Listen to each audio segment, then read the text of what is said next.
My daughter-in-law left for a 1-week retreat suitcase packed neatly schedule, set smile perfectly in place as always. I stood in the kitchen watching her car roll past the iron gate, a cup of coffee still warm in my hands. The moment she was gone, my son, who was supposed to be in a wheelchair, walked into the kitchen and said, "We need to leave. Right now." I dropped the coffee and followed him through the back garden down to the wooden dock by the river. The second we stepped onto it, he opened his laptop and turned it toward me. And in that moment, everything I had believed for years began to collapse. Thank you for staying with me. Before we go further, let me know where you're watching from, your city, your country, anywhere in the world. I'd love to see how far this story reaches. Also, please note, some parts of this story are fictionalized for narrative purposes. Any similarities are purely coincidental, but the message is something to reflect on. The coffee was good that morning. I don't know why I remember that so clearly, but I do. It was the first thing I noticed standing alone in the kitchen of my Charleston estate, watching the early April light push through the tall windows and fall across the stone countertop in long, pale ribbons. The coffee I'd made for myself was smooth. No bitterness at the back of the throat, no faint aftertaste that I'd never quite been able to name. Just coffee the way it was supposed to taste. I stood there with the mug in both hands and thought strange. For the better part of 7 years, I'd been waking up to something that never sat quite right. Not the house was beautiful. A 3-story estate in the historic district of Charleston, South Carolina, with iron gates along the front, live oaks spreading their arms over the driveway, and a back garden that ran down to a private dock on the Cooper River. I'd built a career for 40 years running a construction development firm, and when I finally stepped back in 2017, this house was what all of it had been for. But somewhere along the way, the mornings had started to feel heavier than they should. My thinking had grown slower, like a radio losing its signal.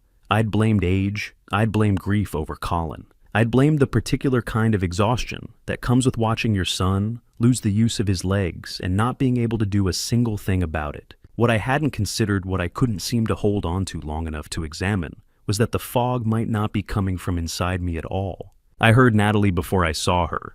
The sound of wheels on hardwood, not a wheelchair, but the compact, deliberate roll of a carry-on suitcase came down the main staircase at 7:45 that morning.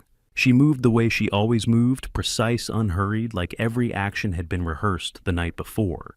My daughter-in-law was 38 years old, with dark hair pulled back smooth, and the kind of posture that suggested she'd never once slouched in a chair. She'd come into our lives 6 years ago as Colin's physical therapist, then his companion, then within 18 months, his wife. She was capable, organized, always composed. She set her suitcase near the front door and came into the kitchen to find me at the counter.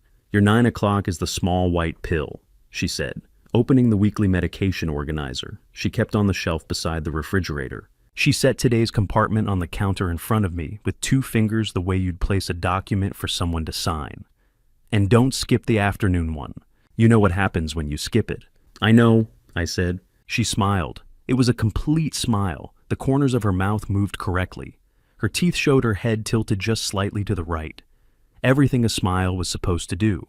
But her eyes stayed exactly where they were, flat and focused, as though the expression had been applied from the outside rather than built from within. "I'll be back from Scottsdale on Sunday," she said. "The Whitmore Wellness Resort, I gave the number to the house phone in case your cell goes out." "You've mentioned it 3 times this week," I said, just being thorough. She picked up her handbag from the back of a chair.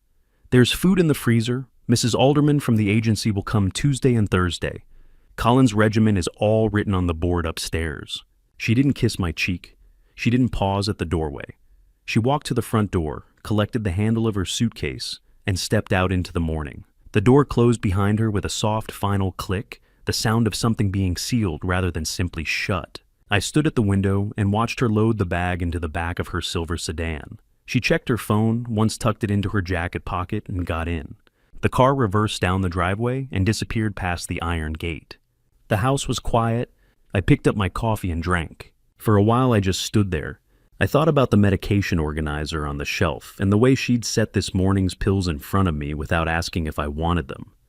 I thought about Dr. Paulson, the physician I'd had for 20 years, who'd retired in 2019, and recommended Natalie's chosen replacement, a Dr. Harmon, who ran a private practice on the other side of town. In 6 years of appointments, I had never once spoken to Dr. Harmon alone. Natalie drove me sat in the waiting room and was always present when the doctor came in. Family support, she called it, making sure nothing gets lost in translation. I had thought that was considerate of her, standing in my kitchen with a cup of coffee that tasted clean and right. For the first time in longer than I could remember, I found myself thinking about it differently. But the thought was slippery, like trying to hold water in cupped hands. Every time I brought it forward, something else in my mind would push back a tired voice that said, "Walter, you're getting old. You're suspicious of everything. You're not well. That's why she helps." I set down the mug and shook my head. That's why she helps. I had told myself that 100 times, maybe 1,000. I was still standing at the counter when I heard it. Footsteps. Not the soft drag and thud rhythm I'd learned to listen for over 7 years. The sound of a man shifting his weight in a chair, repositioning himself against the back of a wheelchair. These were footsteps, heel to toe, steady, deliberate, and completely real, moving down the upstairs hallway above my head. I turned toward the kitchen doorway and did not move. The footsteps descended the staircase, each step placed with a kind of quiet, measured patience that made the hair on my arms rise. And then he appeared in the kitchen doorway. Colin, my son. 41 years old, with his mother's dark eyes and my jaw, and God help me, standing upright. Both feet on the floor. No wheelchair behind him, no crutches, no brace. His shoulders were squared. His gaze was steady. He looked at me the way a person looks at someone they've been waiting years to speak to. For a moment, I couldn't say anything at all. My mind reached for explanations and found none that made sense. I had watched this man be lifted from a stretcher 7 years ago. I had sat beside his hospital bed for 11 days. I had signed forms and spoken to surgeons and held his hand when he'd been told that the nerve damage might be permanent. And he was standing in my kitchen. My voice came out wrong. Too quiet, too careful. He crossed the room in 4 steps and took my arm gently, but with a grip that didn't ask permission. "Not here?" he said, his voice barely above a breath. "She has ears everywhere in this house." He didn't explain anything inside the house. Colin moved through the back hallway with the kind of quiet, deliberate confidence of a man who had mapped every inch of a space over years of silent observation. He led me through the utility room, past the old coat rack that still held a jacket I hadn't worn since before my retirement, and out through the rear service door, the one that opened to the side of the garden where the hedgerow grew thick and close to the wall. I followed him without a word. I'm not sure I was capable of words yet. The image of my son standing in the kitchen doorway upright, steady, both feet on the floor, was still doing something to my understanding of the past 7 years that I couldn't quite name. Not disbelief exactly. Something closer to the particular vertigo of realizing that a map you've been navigating by for a long time doesn't match the actual terrain. The morning air hit me as we stepped outside, cool and damp, carrying that particular April smell of wet earth and new green. The kind that rolls off the river before the city wakes up enough to cover it. We moved along the stone path that runs behind the garden beds, staying close to the property wall, moving in the shadow of the old hedgerow, rather than across the open center of the lawn. I understood without being told that we were avoiding something. The rear camera mounted above the service door had stopped blinking its red indicator light sometime last year. I'd noticed it. I'd meant to ask the security company about it. Somehow I never had. Standing in the garden now, following my son along the wall, I found myself thinking about that camera with a different kind of attention. We reached the dock in less than 3 minutes.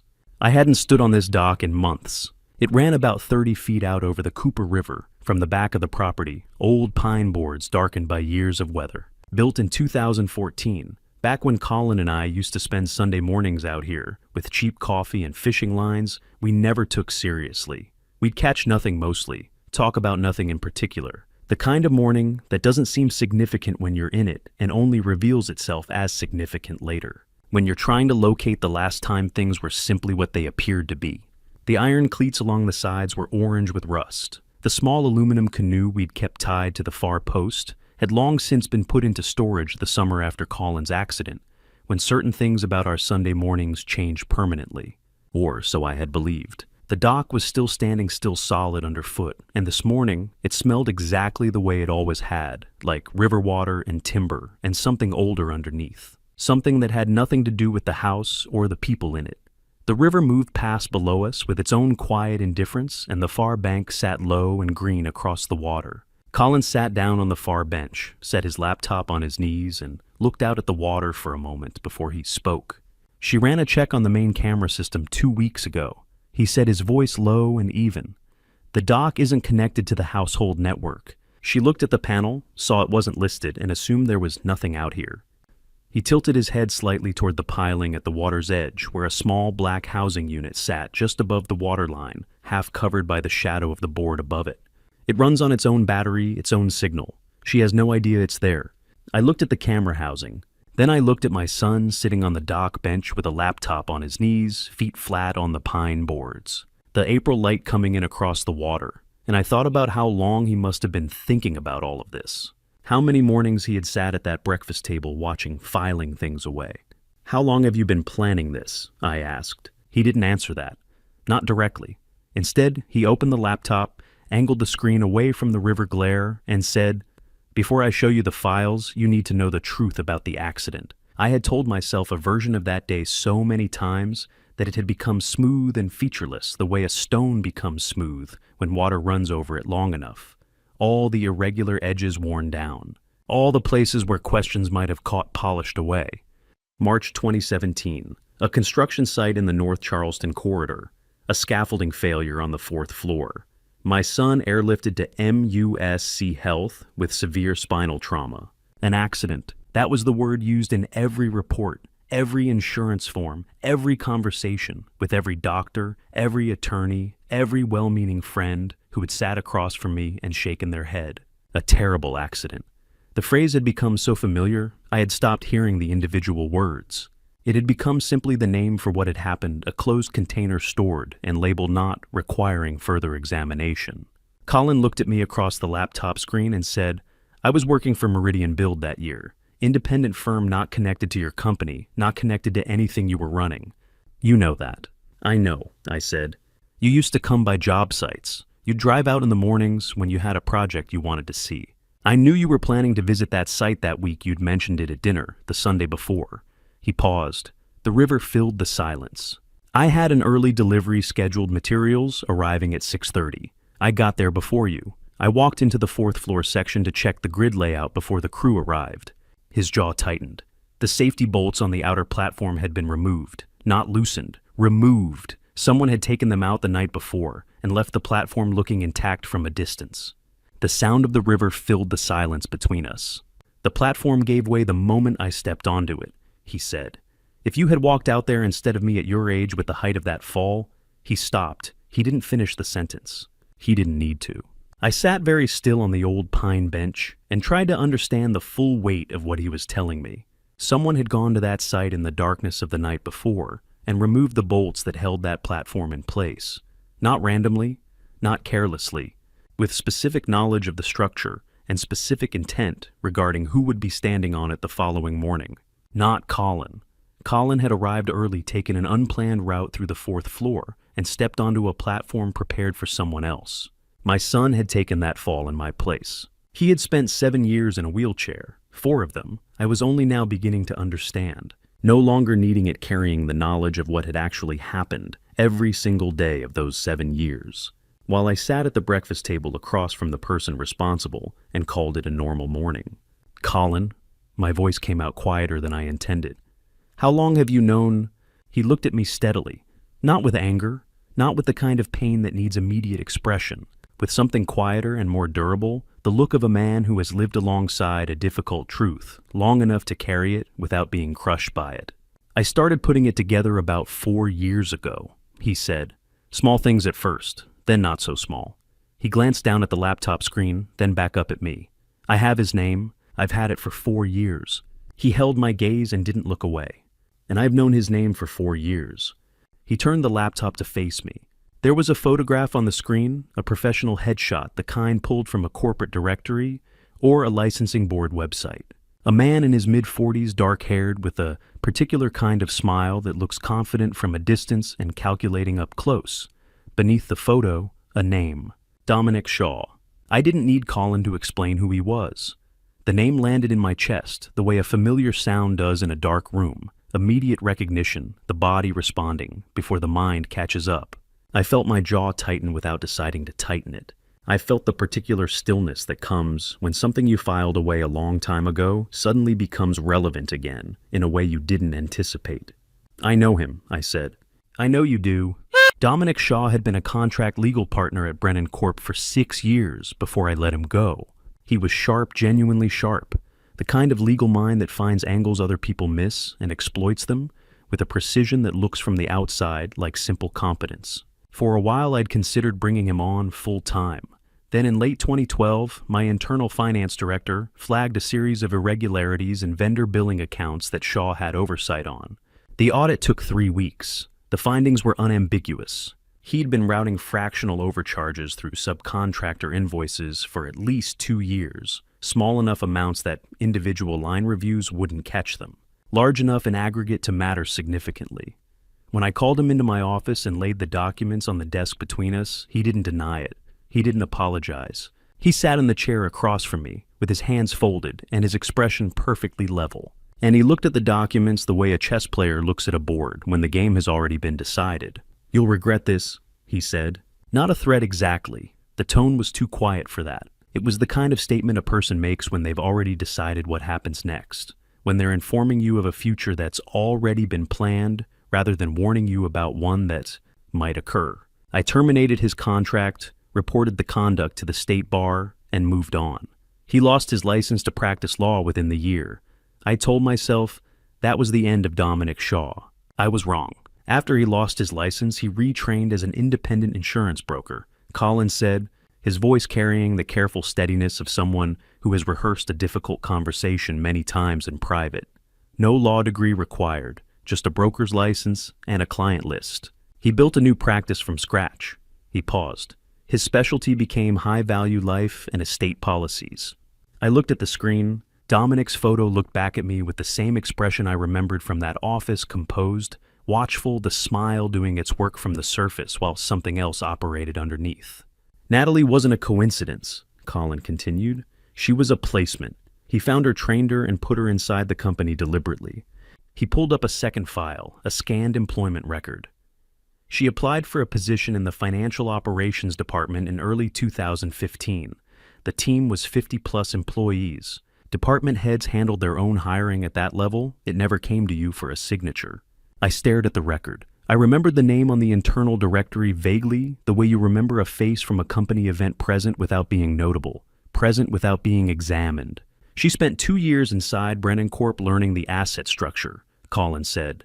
The estate value, the investment accounts, the property holdings, everything. His jaw tightened. Then she came to the Charleston Building and Design Expo in October 2017, the one you asked me to attend on your behalf, because you had the Meridian briefing that afternoon. We spoke for 12 minutes at the networking reception. She was warm, funny. She asked the right questions. He looked out at the river for a moment. I thought it was luck. The morning light on the water was bright and flat now. The last of the early mist burned off by the time the sun cleared the tree line. Somewhere downriver, a boat engine turned over and settled into idle. The sound drifted across to us and faded into the ordinary noise of the city waking up on the far side of the water. "She quit Brennan Corp the month we got engaged," Colin said. "February 2018. Before he showed me the next file, Colin asked me something I hadn't expected. Dad, do you remember when you started forgetting things?" The exact month it began. I thought about it carefully, the way you do when someone asks you to locate a memory that you realize with some discomfort has been sitting just out of reach for a long time. Not lost, just never properly examined. "Early 2019, I said slowly. "Around February, March." He nodded. He told me about Richard Holt. Natalie had mentioned her first husband to me once early in her marriage to Colin, a businessman from Savannah, Georgia, who had passed away suddenly the year before they met. A cardiac event, she'd said, completely without warning. She'd described it with the kind of quiet, controlled sadness that made me feel that pressing for details would be unkind, that asking questions would be a failure of consideration. I had offered my condolences and never raised the subject again. I understood now that this was exactly what she had intended. She received $800,000 from his life insurance policy, Colin said. Dominic Shaw processed the claim. He was her broker on the policy. He let that sit for a moment. The attending physician who signed the paperwork listed it as a natural cardiac event. I have the name of that physician. It isn't a name I recognize from any legitimate practice in Savannah. I looked at the river and said nothing. She was with us within a year of Richard Holt's passing, Colin continued. Within 18 months of a policy worth more than $3 million being taken out on this estate. He reached into the front pocket of the laptop case and placed a small orange prescription bottle on the bench between us. I recognized it immediately. It was mine, or it had been sitting in my medicine cabinet beside the blue label bottle I'd been taking for blood pressure management since 2018. I'd seen it on that shelf hundreds of mornings without examining it closely. It was simply part of the routine. Part of what I accepted without question, because questioning it had never seemed necessary. "These are not your blood pressure pills," Colin said quietly. I picked up the bottle and turned it over in my hands. The label looked correct. The pharmacy name, the dosage instructions, my name printed across the top in the standard font. Everything in its expected place. But the weight was wrong. Too light. And when I shook it, the sound the tablets made against the plastic wasn't the sound I'd been hearing for years. A slightly different register, a slightly different density. I had reached for this bottle every morning for months without noticing. I had 2 tablets tested independently 8 months ago, he said. Benzodiazepine compound, low concentration but consistent, taken daily over time. He stopped. It doesn't take much to make a person doubt what they're seeing, doubt what they're feeling, doubt their own mind. I sat with the bottle in my hand and thought about every morning I'd shaken a pill into my palm without looking at it closely. Every afternoon I'd felt the particular heaviness settle in behind my eyes and told myself I was tired, I was grieving, I was getting old. Every thought I'd almost followed to its conclusion and let dissolve before it arrived anywhere. Every instinct I had dismissed as unreliable. "And she's been doing this for 5 years, Dad," Colin said. "And that's just the beginning of what I need to show you." Colin didn't say anything at first. He reached into the back sleeve of the laptop case and pulled out a folded manila envelope, the kind used for legal documents thick and creased from being handled many times. He set it on the bench between us, opened the flap, and began laying papers out across the flat surface of the dock, railing one by one, smoothing each sheet with the back of his hand before moving to the next. I watched him do it and said nothing. There were 11 documents in total. Some were single pages, some ran to 3 or 4. They were organized in the order he'd placed them, and I understood looking at the sequence that the order was deliberate. He'd arranged them to be read the way a closing argument is arranged, each piece building on the one before it, each page making the next one harder to dismiss. He had not assembled this envelope quickly. He had assembled it the way a person assembles something they intend to be irrefutable. At the bottom right corner of every single document was a signature. Mine. I am 69 years old. I ran a construction development company for the better part of 4 decades. I have signed more documents than I could ever count. Contracts, permits, acquisition agreements, liability waivers, letters of intent. My signature is as familiar to me as my own reflection. I know the exact pressure I put on the pen, the way the W loops wide on good days and tighter when I'm tired. The way the B runs slightly lower than the baseline when my hand has been working for a while. Every signature on those 11 pages was mine. I did not remember signing a single one of them. I sat with that fact for a moment before I let myself move to the next one. Not because I doubted what I was looking at. The signatures were unmistakably mine, down to the tired day variations in the letter forms, but because the full meaning of it required a second to settle. I had not been robbed in the night. I had been walked carefully and repeatedly through the process of dismantling my own estate while believing I was simply finishing my evening tea. The first 3 were financial authorization forms, documents granting limited power of attorney over specific accounts within my estate portfolio, the kind of instrument that, in the right hands, allows a designated agent to execute transactions, approve transfers, and redirect funds without requiring my direct sign-off on each individual action. Standard enough in estate planning when drawn up correctly with proper disclosure and a clear paper trail of intent. These had not been drawn up correctly. The dates on the authorizations ran from March through August of 2019. I looked at the calendar of that period in my mind and tried to locate those specific evenings, tried to find the memory of sitting at a table, reading a document, deciding to sign. What I found instead was the recurring image of the back sitting room after dinner, the low lamp on the side table, the herbal tea Natalie always brought in around 8 o'clock. The way the room would begin to soften at the edges about 40 minutes later. I had thought I was relaxing. I had thought I was finally getting good rest after years of poor sleep. I had been grateful for it. Colin pointed to the fourth document without touching it. This one transfers a 15% interest in the secondary property holdings to a holding company registered in Delaware, he said. The company has 2 directors. One is a name I don't recognize. The other is a registered agent tied to a brokerage entity that Dominic Shaw has controlled since 2014. I picked up the page, read it, set it down. And I signed this, I said. On a Tuesday evening in June 2019, Colin said. I looked it up. It was the same week you told me you'd been sleeping 12 hours a night and still waking up tired. I remembered that week. I remembered telling him that. I remembered thinking that the fatigue was finally catching up with me, the accumulated weight of the years since his accident, the grief that never fully resolved itself, the particular exhaustion of a man who had been running on something other than rest for too long. I had been almost relieved to have an explanation for it. He let me work through the remaining documents at my own pace. By the time I reached the last one, the one he'd placed face down at the end of the row, I had a reasonably clear picture of what the preceding pages represented. Taken individually, none of them would have raised a red flag in isolation. A financial authorization here, a management agreement there, the kind of incremental paperwork that accumulates around a large estate over time and that most people don't scrutinize closely because there seems to be no reason to, because the person placing it in front of you has already been trusted with everything else. Taken together, they formed a structure, a quiet, methodical reordering of the relationships between Walter Brennan and his own assets, one signature at a time, across a period when Walter Brennan had not been entirely Walter Brennan.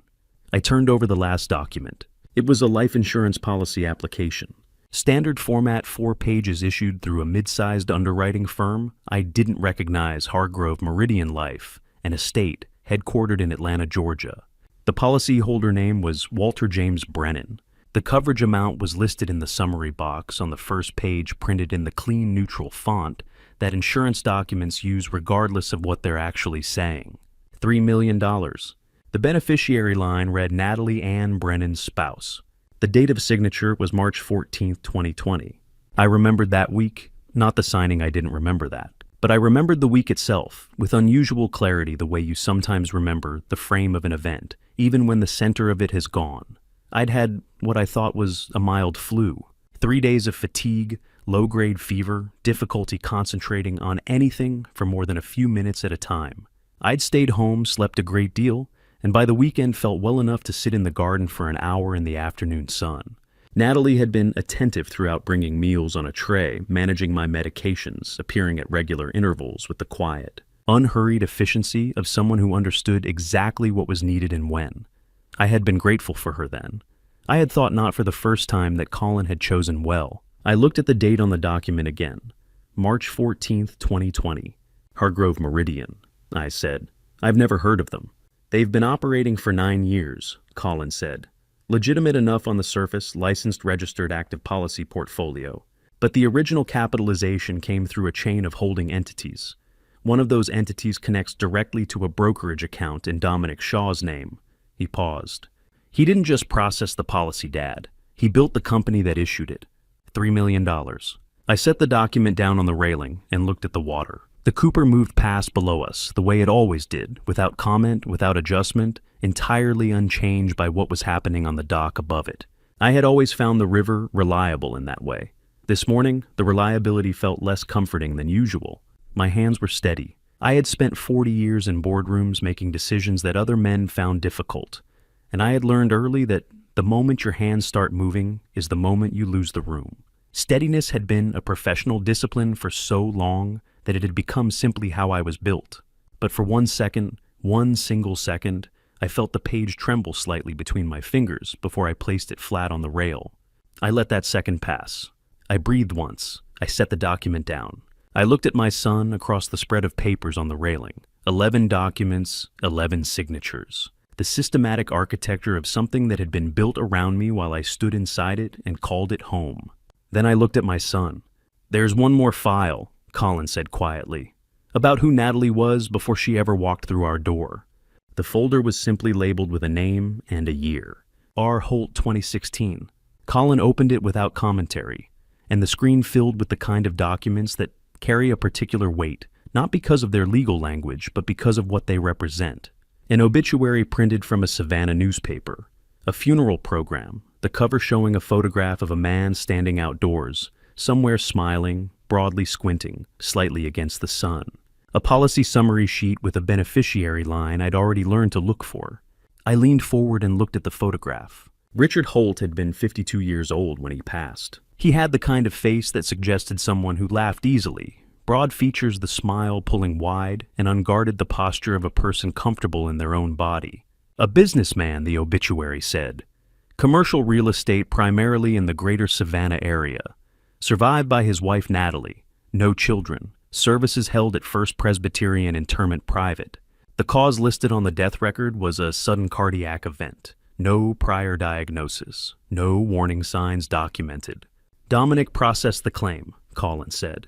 The brokerage firm on the policy documentation was a smaller entity. He operated in Georgia, different name than Hargrove Meridian, same structural template. The payout was $800,000 transferred to Natalie within 60 days of the death record being filed. He paused. The paperwork was clean. No irregularities flagged by the insurer. No review requested. I looked at the photograph for a long moment. She practiced on him, I said. The words came out flat without inflection. I wasn't editorializing. I was simply saying what the documents taken together appeared to indicate.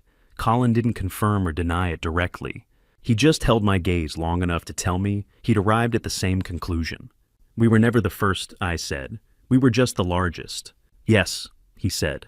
I sat back on the bench and looked at the river. We had been out on this dock for nearly an hour. The April morning had settled into its full light, now the sky a pale, clean blue above the far bank of the Cooper. A heron stood motionless at the waterline 20 yards downstream, absolutely still, waiting for something beneath the surface. When did you start getting better? I asked. And why didn't you tell me? Colin was quiet for a moment. He closed the laptop halfway and set it to one side. The first sign was in January 2020, he said. I woke up one morning and felt something in my left foot. A twitch, barely anything. The kind of sensation you might convince yourself was imaginary. He looked at his hands.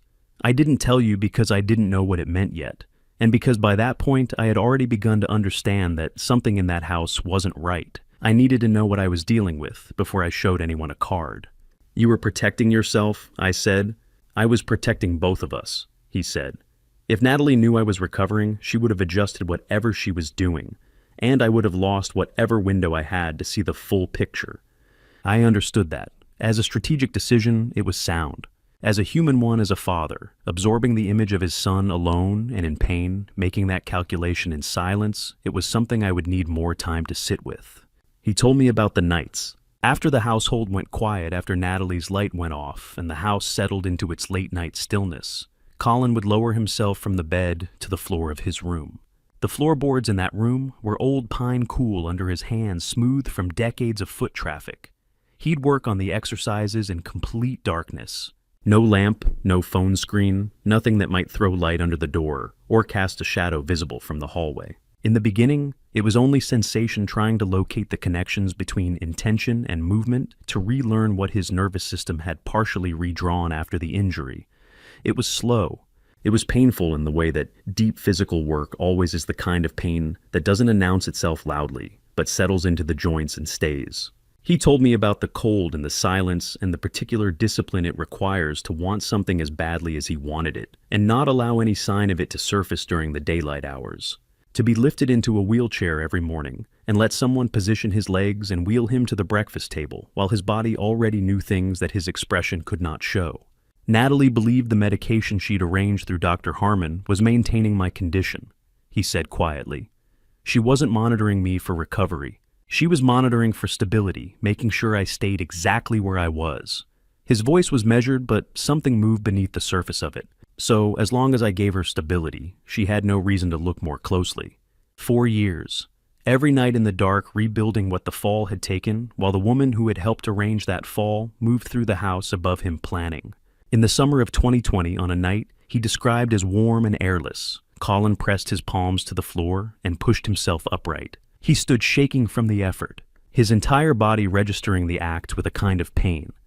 He said he couldn't fully put into language for approximately 3 seconds before his knees gave and he went back down to the floor. He said he pressed his forehead against the cool wood and stayed there for a long time.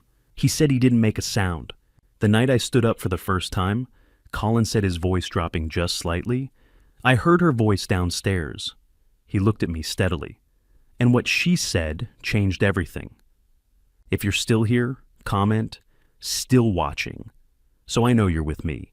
And tell me this, if you were in my place holding all these pieces but not the final proof yet, would you confront them immediately or stay quiet and wait for the moment everything is undeniable? Also, just a quick note, the next part of this story includes some fictional elements added for storytelling purposes. If you'd rather not continue, you're free to stop here. He told me about that night, every detail of it, quiet and exact, the way a person recounts something they have gone over so many times in their own mind that the edges have become perfectly clear. It was summer 2020. The house was warm and still the kind of airless heat that settles into old buildings late at night when the coastal breeze has died and the walls have absorbed a full day of sun. Colin had been lying on the floor of his room. He'd just managed those 3 seconds of standing, just come back down to the cool pine boards when he heard it. A voice downstairs. Low and careful, the particular kind of quiet that isn't silence but is trying to be. He told me he pulled himself to the doorway and into the hallway without a sound, moving on his forearms across the floor, stopping at the top of the landing where the iron rail ran along the edge of the upper hall. From there, he could look down into the front corridor and hear, without being seen, the faint light of a phone screen coming from the kitchen doorway. He stayed there for 11 minutes. What he heard pressed against the rail in the dark at 2 in the morning was a woman's voice he had shared a home with for 3 years. The old man is getting easier to manage, Natalie said. Her tone was even, unhurried, the voice of someone giving a routine status update. The son is no problem. He can't go anywhere. A pause. A man's voice from the other end, too low for Colin to catch the words, but the cadence was measured, deliberate. Exactly, she said. Then we stay the course. The kitchen light went out. He heard her footsteps move toward the back of the house and up the secondary staircase. He stayed on the hallway floor until he was certain she was in her room. Then he pulled himself back to his own. He told me he lay in the dark for the remainder of that night without sleeping. He told me what he decided and what he decided against. The most obvious move was to call the police. He understood that, and he also understood why it wasn't an option, at least not at the local level. Dominic Shaw had practiced law in Charleston for 6 years. He had relationships in the city's legal and civic structure that didn't disappear when his license was revoked, connections built over years in rooms where decisions get made quietly. Bringing a local report to a department where Dominic had acquaintances and former colleagues meant the information would not stay contained. The only structure with the independence and jurisdiction to act without those entanglements was federal. So, Colin did not make a call. He made a plan. Within the week, he had sourced 2 small audio recording devices, compact enough to sit inside everyday objects without detection. One went into the casing of the clock on his bedroom wall. The second went inside a hollowed-out book on the shelf beside his door. The laptop he'd been using was already concealed in the cavity beneath his bedside cabinet, accessible only from the floor level. Positioned so that his wheelchair, parked in its usual place beside the bed, blocked the lower panel from casual view. He purchased 2 prepaid SIM cards with cash from separate locations, one for communications, one for uploading encrypted file backups to a private remote server that no device inside the house had the address for. He told me all of this from a wheelchair he hadn't needed in 4 years. That was 3.5 years ago, he said. I've been recording ever since. There was one more thing he told me before he reached for the laptop again. Starting in early 2021, once he had a clearer understanding of what was in my medication, Colin began making careful substitutions, not wholesale replacements. Natalie conducted periodic checks on the pill bottles, verifying fill levels against what she expected to be consumed. A complete swap would have been noticed immediately. Instead, he worked in partial exchanges, removing several of the altered tablets and replacing them with pharmacy-grade equivalents purchased during the brief windows when he was transported to medical appointments and left briefly unattended. I couldn't eliminate it entirely, he said, but I could reduce the concentration significantly. He paused. That's why you still have full cognitive function, Dad. That's why the damage didn't go further than it did. I absorbed that without speaking. My son had been lying on a cold floor in the dark rebuilding, the use of his legs secretly correcting my medication, and building a federal-grade evidence file simultaneously for years. While I sat across the breakfast table from the person responsible taking pills she handed me and told myself my mind was just getting old. Then he opened the audio file. I had not been conscious for the event itself. I remembered the winter of 2021, the way I remembered most of that period in fragments through gauze. I remembered the staircase. I remembered the particular sensation of reaching for the wall and finding nothing, the half-second of understanding before the fall. And then the ceiling of MUS, Sea Health's emergency intake, and someone asking me to follow a light with my eyes. 2 fractured ribs, mild cranial trauma, 3 days admitted. Natalie had been at my bedside for every one of them. The audio file Colin played me was 47 seconds long. It had been recorded the evening of my admission. The timestamp in the file metadata put it at 11:20 p.m. from the device concealed in the hallway clock 2 rooms away from the phone call. I recognized her voice immediately. He fell. It's done. A pause. Harmon will handle the rest. That was it. Clean, efficient, and delivered with the same tone she used when confirming a grocery order had been placed. The recording ended. The silence that followed it was very complete. I looked at the water. A minute passed. "Oh, Harmon," I said. I heard the name come out of my mouth and recognized it the way you recognize something you should have questioned a long time ago. "Who is Harmon?" Colin took a breath before he answered. Not the breath of someone stalling, the breath of someone who has been carrying a particular piece of information for a long time and is making a deliberate choice about how to set it down carefully, without it breaking something in the process. "His full name is Gerald Harmon," Colin said. "He's been on staff at MUSC Health for 11 years, cardiology and internal medicine primarily. By most standard measures, a competent physician, solid patient, reviews no disciplinary history. Nothing in his public record that would draw a second look from anyone doing a routine background check." He paused. "Dominic approached him sometime before your hospitalization. We don't have the exact date of first contact, but the communications we've recovered suggest the arrangement was already in place well before your fall on those stairs." I turned that over carefully in my mind. Before your fall, not after. Before meaning the hospitalization wasn't an unexpected complication that required quick improvisation. It was a window that had been prepared for. The staircase, the wet floor, the hallway light that had stopped working the week prior and never been repaired. Despite my asking twice, none of it had been careless. It had been deliberate preparation for a specific outcome. "What kind of arrangement?" I asked, though I already had a reasonable sense of the answer. "When Harmon agreed to conduct a formal cognitive evaluation during your admission," Colin said. "It was presented to you as a standard neurological screening routine protocol after any head trauma, the kind of thing hospitals include in standard discharge paperwork. You signed the consent form the second morning of your stay." I remembered it. Or, I remembered the outline of it, a form on a clipboard, a younger nurse explaining in a pleasant, unhurried voice that it was entirely standard procedure following any impact to the head. My signature going at the bottom without my glasses on and the overhead fluorescence giving me a headache.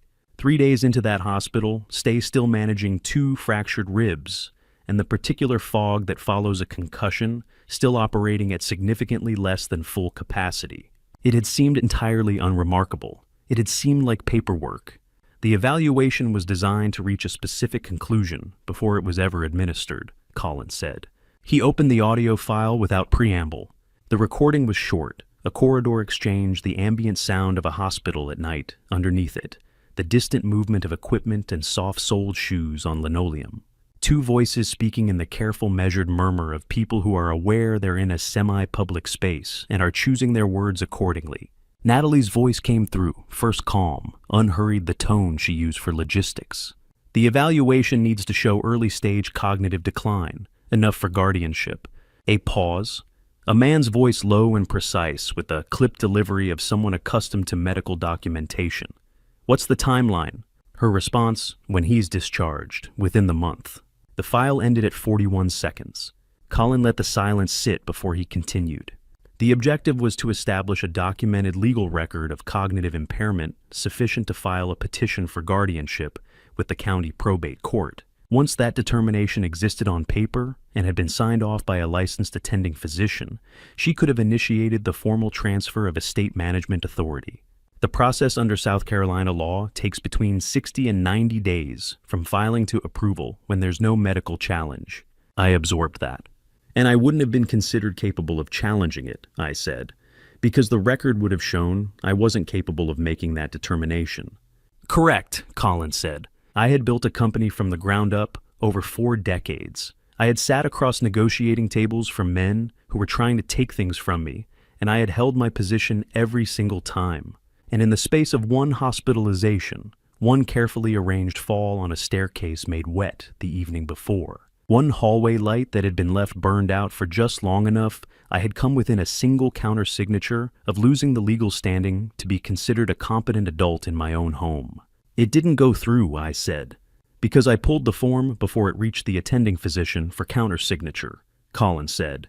It disappeared from your discharge packet during shift change. Doctor, Harmon logged the evaluation as incomplete, citing patient fatigue as the cause for the abbreviated session. A pause. Natalie was not pleased. I have that conversation on audio as well, if you'd like to hear it. Not right now, I said. I looked out at the Cooper River and let myself sit with what I had just learned. Not processing it fully, there wasn't time for that. And I wasn't sure my system could absorb it all at once, but marking it, setting it in place, understanding that every moment of confusion I had experienced over the past several years, every morning, I had doubted my own recall. Every time I had let a half-formed thought go because I no longer trusted the mind producing it, all of it had been by design. My son had intercepted a legal document from a hospital discharge file from a wheelchair without being detected. "You've been very busy," I said quietly. He looked at me with something I couldn't quite read, not pride, not satisfaction. Something closer to relief, I thought, the relief of a person who has been holding something alone for a very long time and has finally been able to put it in front of someone else. "Yes," he said, "but I haven't been doing it alone, not for the last 2 years. He told me about James. James Whitfield and Colin had been close friends since their freshman year at the University of South Carolina. The particular kind of friendship that forms in the first weeks of college, built in dormitory hallways and over bad dining hall coffee, the kind that survives graduation and distance, and the diverging paths that adult life creates between people. After finishing his degree, James had gone into federal law enforcement. He had worked his way into the FBI's Financial Crimes Unit, a specialized division that investigates complex multi-state fraud operations, insurance manipulation schemes, and the kind of sustained financial predation that leaves a carefully constructed paper trail across multiple jurisdictions and multiple victims. 2 years ago, Colin had opened an anonymous email account on a prepaid device purchased with cash. The first message he sent contained no names, no addresses, no property details. Just a structured outline, a long-running insurance and estate fraud operation, professional orchestration. Documented evidence of prior incidents involving at least one confirmed fatality, and an active ongoing scheme currently in its final phase. James had called the designated prepaid number within 48 hours. "We've been building the case in parallel ever since," Colin said. He approached it from the outside, pulling financial records tracing Dominic's brokerage history across multiple states, mapping the Hargrove Meridian paper trail back to its original source, obtaining the documentation on the Richard Holt policy in Savannah. He set the laptop to one side and looked at me directly. "I built it from the inside. Every recording, every document, every time stamp, his file and mine cross-reference completely. There are no gaps between them." "Well, the warrant," I said. "Signed by a federal judge 14 days ago, Colin said. "It covers both Natalie and Dominic conspiracy to commit financial fraud, documented elder financial abuse evidence strongly suggesting involvement in a prior unexplained fatality, and conspiracy to obtain estate assets through fraudulent legal instruments." His voice stayed level and precise, the voice of someone who has rehearsed this summary many times. "The warrant activates the moment we transmit the signal to James." I sat with that for a moment. This morning, the morning Natalie had set my medication on the counter with 2 fingers and reminded me she'd returned from Scottsdale. On Sunday, a federal team had already been positioned less than 10 minutes from this property since the previous evening. They had been there while I made my coffee. while I watched her car reverse down the driveway, while I stood in my own kitchen and tried to hold on to a thought that kept slipping away. "James confirmed this morning," Colin said. Before she left, the message came through. "His team is in position and has been since last night." He paused. "He said he's been ready for a while. He's just been waiting for us to make the call." I looked at my son for a long moment without speaking. The river moved past us with the same indifference it had always shown, unhurried, unchanged, entirely unaware of what was happening on the dock above it. A pair of egrets had settled somewhere downstream, their shapes barely visible through the morning haze. The sun was fully up now, the April light gone from gold to white. And somewhere in the distance, the city was beginning its day without any knowledge of the conversation that had been happening out here on these old pine boards. "I need to tell you something I did." Colin looked at me. He didn't say anything. He waited. It was the spring of 2022. I remember it as one of those rare stretches, maybe 3 or 4 days in close succession, when the fog lifted enough that I could think in straight lines again. I didn't know then what was causing it to lift. I suspect now that it coincided with a period when Colin had managed to reduce the dosage in my medication more significantly than usual. Though we've never mapped it precisely against his substitution records, whatever the reason, I had 4 days in which I felt something approaching myself. I used them carefully. On the second afternoon, I went into the private library on the east side of the house, a room Natalie rarely entered because she found it, as she once put it, oppressively quiet. I sat at the old writing desk my father had left me, and I composed a handwritten will, not a revision of the existing document my attorneys held on file, a separate instrument written by hand with specific language around the estate assets, the property holdings, and the disposition of the accounts that had been quietly restructured over the preceding 3 years. I wrote it as clearly as I knew how in the steadiest hand I could manage, and I signed and dated it at the bottom. Then I folded it, sealed it in a plain envelope, and placed it in the small fireproof safe I'd had installed behind the false panel at the back of the built-in bookcase when the library was renovated in 2009. The safe that had never appeared on any household inventory, the one whose combination Natalie had never been given.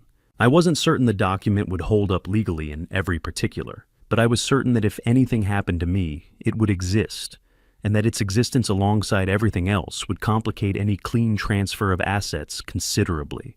Before I left the library that afternoon, I took a book from the third shelf, a worn copy of a novel I'd read aloud to Colin over several winters when he was young. The spine cracked from use, and the cover faded to a pale version of its original color. I slipped a small folded note between pages 42 and 43. The note contained 12 characters that would mean nothing to most people. To Colin, who had grown up watching me build simple cipher systems for company communications, it would mean exactly one thing. I put the book back on the shelf and left the library. "I know about the safe," Colin said quietly. I looked at him. "I found the note 2 years ago," he said. "I went into the library one afternoon when Natalie was running errands. I told her I wanted to sit in there for a while. She didn't question it." The corner of his mouth moved slightly. "I recognized the format immediately. Opened the panel that same afternoon." He paused. "The will is intact. I photographed every page and included the images in the package I sent James. It's part of the federal documentation." I held that for a moment. The image of my son 2 years ago, lowering himself from a wheelchair he didn't need, and opening a safe behind a false panel in a quiet room. Finding the letter I'd left him without knowing I was leaving it for him specifically. We looked at each other across the bench in the early morning light, and neither of us said anything for a few seconds. There was something in the silence that didn't require words, a recognition that ran underneath language, the particular understanding between two people who have been trying to protect each other from opposite sides of the same wall for years, without knowing it. Then Colin's phone vibrated against the bench. He picked it up in the same motion, smooth practiced the movement of someone who had been monitoring an alert system for long enough that the response had become automatic. He looked at the screen. His expression didn't change dramatically, but something in it sharpened. He turned the phone toward me. The camera feed from the front gate showed a black SUV pulled to the curb on the far side of the iron fence. Full size, no front plate visible.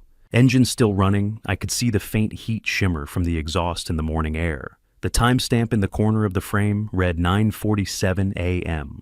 A man stepped out at the driver's side door. Even on the small screen at the angle and distance the gate camera was working with, I knew the posture. The particular set of shoulders, the deliberate way the feet found the ground, the physical language of someone who had once sat across a desk from me and told me without raising his voice that I would regret a decision I'd made. Dominic Shaw stood at the gate of my property and looked at the front of the house. He checked his watch. He looked at the house again. "He's not supposed to be here," Colin said. His voice was completely level. "Not until tonight. This isn't part of the plan Natalie laid out. He decided this on his own." "Why would he move early?" I asked. "Because he's cautious," Colin said, his eyes still on the screen. "He doesn't trust timelines he doesn't control. He wants to walk the property before dark, confirm the layout, confirm the access points." He paused. "He knows the inside of the house. He doesn't know about this dock. The dock wasn't here when he was still connected to this property. He has no reason to know it exists." On the screen, Dominic took one more look at the house, then got back into the SUV. The vehicle didn't pull away. It simply idled at the curb, waiting. "Natalie is on a plane to Scottsdale right now." Colin said, his eyes still on the camera feed. "She doesn't know he moved the timeline up." He set the phone down between us and looked at me. "She must not know he moved early, which means we still have time." Colin didn't look at me when he reached for the laptop. He opened it with the same deliberate calm he'd maintained since we'd sat down out here, the particular steadiness of someone who has been preparing for a specific moment for long enough that the moment itself, when it arrives, feels less like a crisis and more like the last step of a long walk. He navigated to the final folder in the file structure and turned the screen toward me. "This is what she prepared for you before she left," he said. The folder was labeled with a date, late March 2024, less than 3 weeks ago. The first document was a medical assessment form, 4 pages, issued on MUSC Health letterhead and signed at the bottom by Gerald Harmon, MD. The language was clinical and precise, the kind of careful neutral phrasing that medical documentation uses to describe devastating things without appearing to take a position on them. It described a patient, Walter James Brennan, DSOB, listed correctly. Age 69, is presenting with advanced and progressive cognitive deterioration, consistent with early to moderate stage impairment, with documented decline across multiple assessment categories over a period of 18 months. It recommended immediate review of the patient's capacity to manage his own financial and legal affairs. It was in every visible particular a professional medical document. It was also, Colin explained, fabricated in its entirety. Gerald Harmon had signed a form describing a patient condition that did not exist based on evaluations that had not been conducted. "This is the document she planned to file with probate court while she was in Scottsdale," Colin said, "establishing your incapacity as a matter of formal medical record. From that point, the guardianship petition would have been a procedural matter, 60 to 90 days, no contest possible from you, no challenge to her authority over the estate." I read the document twice. My name, my date of birth, my address, everything accurate except the content of every finding it contained. "And the medication," I said. "The medication was the other half of it," he said. He told me about what had been in the orange prescription bottle that had been sitting in my bedside drawer for the past 3 weeks. Not the blood pressure compound, not the benzodiazepine blend that had been clouding my thinking for 5 years. Something different, a specific formulation sourced through a channel that ran back through Dr. Harmon, designed to produce cardiovascular stress that would register in a clinical post-incident examination as consistent with a natural cardiac failure. The kind of event that, in a 69-year-old man with a documented history of health concerns, would not prompt an extended inquiry. The kind of event that would look to anyone reviewing the file exactly like what had happened to Richard Holt in Savannah 8 years ago. The plan as Colin laid it out was clean in its simplicity. Natalie in Scottsdale, verifiable location, hotel check-in, restaurant, receipts, the kind of alibi that photographs itself. Walter alone in the house. A medication he'd been taking voluntarily for weeks, adjusted to a lethal concentration in the final days before her departure. A medical file on record declaring him cognitively impaired, and Dominic Shaw already positioned and ready to manage the insurance claim the same way he had managed the one in Savannah. $3 million. Clean paperwork, a grieving widow in Arizona with a time-stamped alibi. I sat with that for a moment. Last night, Colin said, after the house went quiet, I went to your room. He told me what he'd found. The bottle in my nightstand drawer, the one I'd been taking for the past 3 weeks, the one Natalie had placed there herself before organizing this trip. He'd recognized it wasn't right. The weight, the sound, the slight variation in tablet color under his phone's flashlight that he'd trained himself over 4 years to detect. He'd taken the bottle, replaced it with a pharmacy-correct version he'd been holding for exactly this contingency, and sent a single encrypted message to the prepaid number James monitored. That message was why James and his team had been parked 10 minutes from this property since 11 o'clock the previous evening. How many did you take this morning, Dad? The question landed differently than questions usually do. I found myself going back over the morning with a precision I hadn't applied at the time, standing in the kitchen, the routine of it reaching for the drawer out of habit. "One," I said, from the bottle in the drawer. "That's the replacement bottle," Colin said. "The one I put there last night. 1 dose from the correct formulation is manageable. It won't cause any harm." He paused.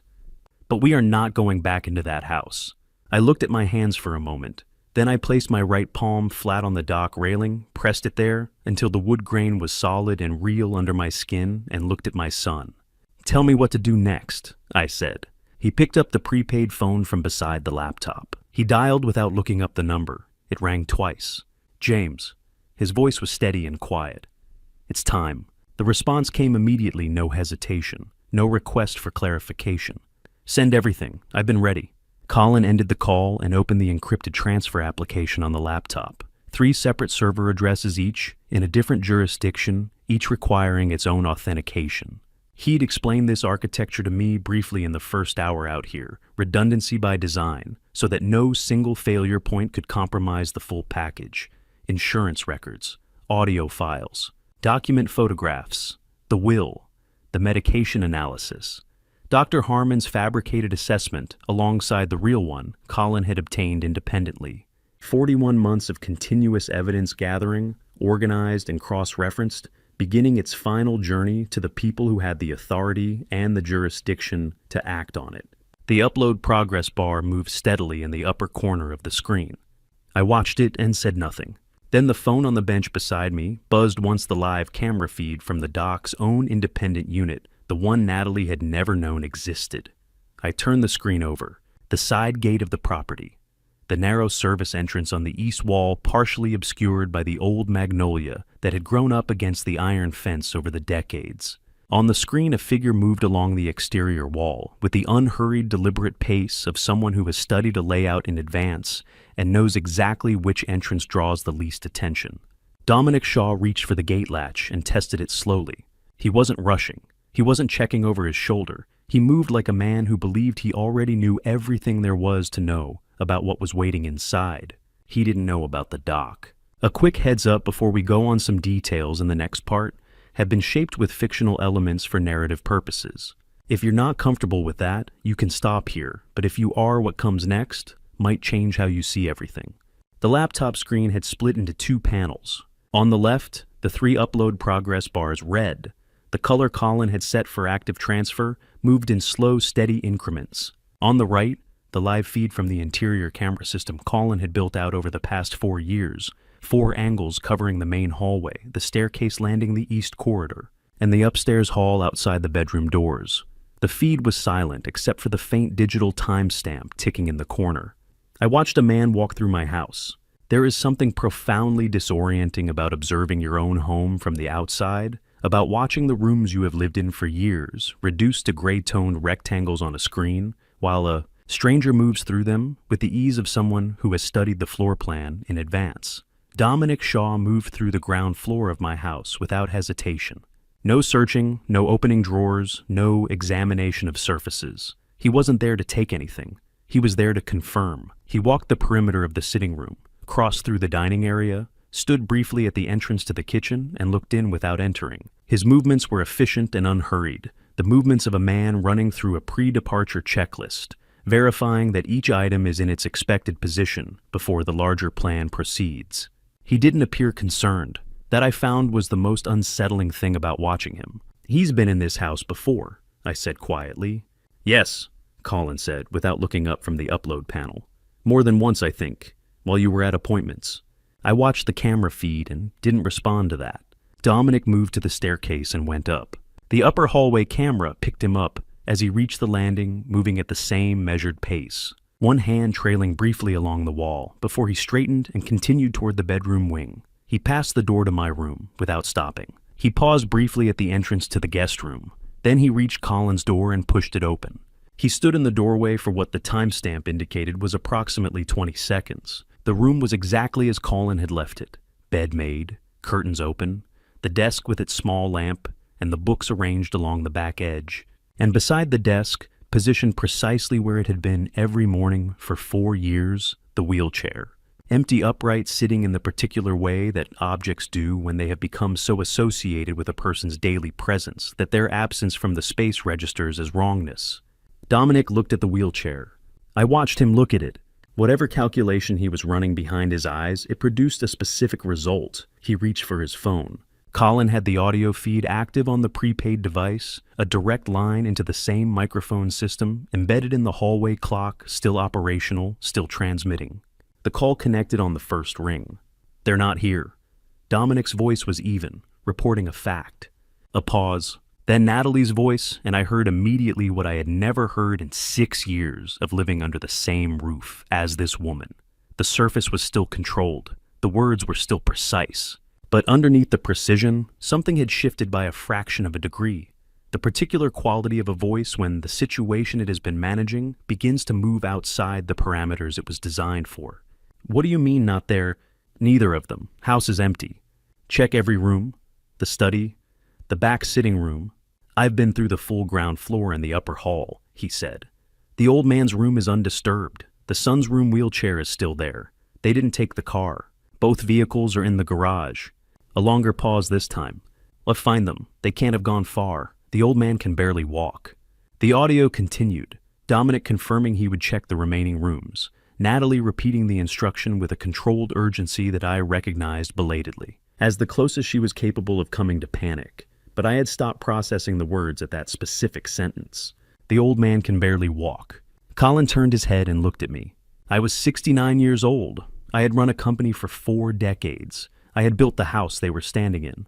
I had raised the man sitting next to me, and I had, without knowing it, spent 5 years being systematically reduced in the minds of the people who intended to profit from my absence, to an obstacle that could barely move under its own power. I looked at the camera feed and said nothing. There was nothing that needed to be said. At 70%, Colin said, his eyes moving back to the upload panel. The 3 red bars had advanced significantly while we'd been watching the interior feed. The largest file, the consolidated audio archive, was tracking slightly behind the other 2, but the gap was closing. The prepaid SIM was holding its connection cleanly.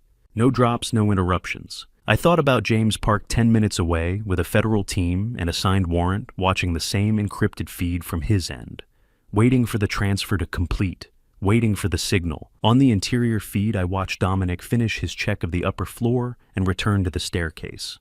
He descended without hurrying, moved back through the main corridor, and pushed open the front door of my house with the flat of one hand. He stood on the front steps. He didn't walk toward the SUV. He didn't pull out his phone immediately. He stood still and looked not at the street, not at the gate, but at the side of the house toward the rear, toward the direction of the garden. His gaze tracked slowly along the roofline, then dropped to the path that ran along the eastern wall toward the back of the property. He stood there for several seconds, reading something in the geometry of the space that I couldn't identify from the camera angle. Then he raised his phone to his ear again. I set down the phone Colin had handed me and looked out at the river. The Cooper had gone from its early morning gray to a wide, flat brightness under the mid-morning sun. April light in Charleston has a particular quality, not the heavy gold of summer, not the thin wash of winter, but something clean and almost indifferent. The kind of light that illuminates everything with equal clarity and makes no distinctions between what deserves to be seen and what doesn't. The far bank sat low and green across the water. A cargo vessel moved in the distance, trailing a shallow wake that reached the dock in small, unhurried ripples. Colin was watching the camera feed. The upload bars had moved into their final stretch. The sounds of the morning birds in the oaks, the water somewhere distant. A lawnmower starting and stopping continued as though nothing unusual was happening on this dock. I let the quiet hold for a moment. Then I let the thing I had been holding back since we sat down out here for 3 full hours of documents and audio files and the careful, systematic dismantling of everything I'd believed about my own life, I let it come forward. Just briefly, just enough. 7 years. 7 years of mornings in that house. Coffee from a pot she managed. Pills from bottles she controlled. Papers I signed at tables where the lamp felt too bright and the pen felt too heavy, and the part of my mind that said, wait, read this again, was always somehow quieter than the part that said, it's fine, you're tired, it's fine. 7 years of watching my son in that wheelchair and telling myself it was the worst thing that had ever happened to our family. Not knowing, not being capable of knowing, in the state I'd been kept in, that the man across the breakfast table from me had been standing on his own in the dark for the last 4 of them. I had trusted her with my medication because she had presented herself as trustworthy. I had let her choose my doctor because she had framed it as care. I had signed documents I didn't read because my hands were unsteady and my thinking was slow, and every time I reached for the instinct that said something is wrong here, the instinct dissolved before I could act on it. I had not been foolish. I had been chemically prevented from being anything else. I understood that. I understood it the way you understand a medical diagnosis intellectually clearly, with full access to the logic of it. And I still felt the weight of it settle across my shoulders in a way that had nothing to do with logic. I should have seen it sooner, I said. The words came out quiet and flat without drama. I'm sorry.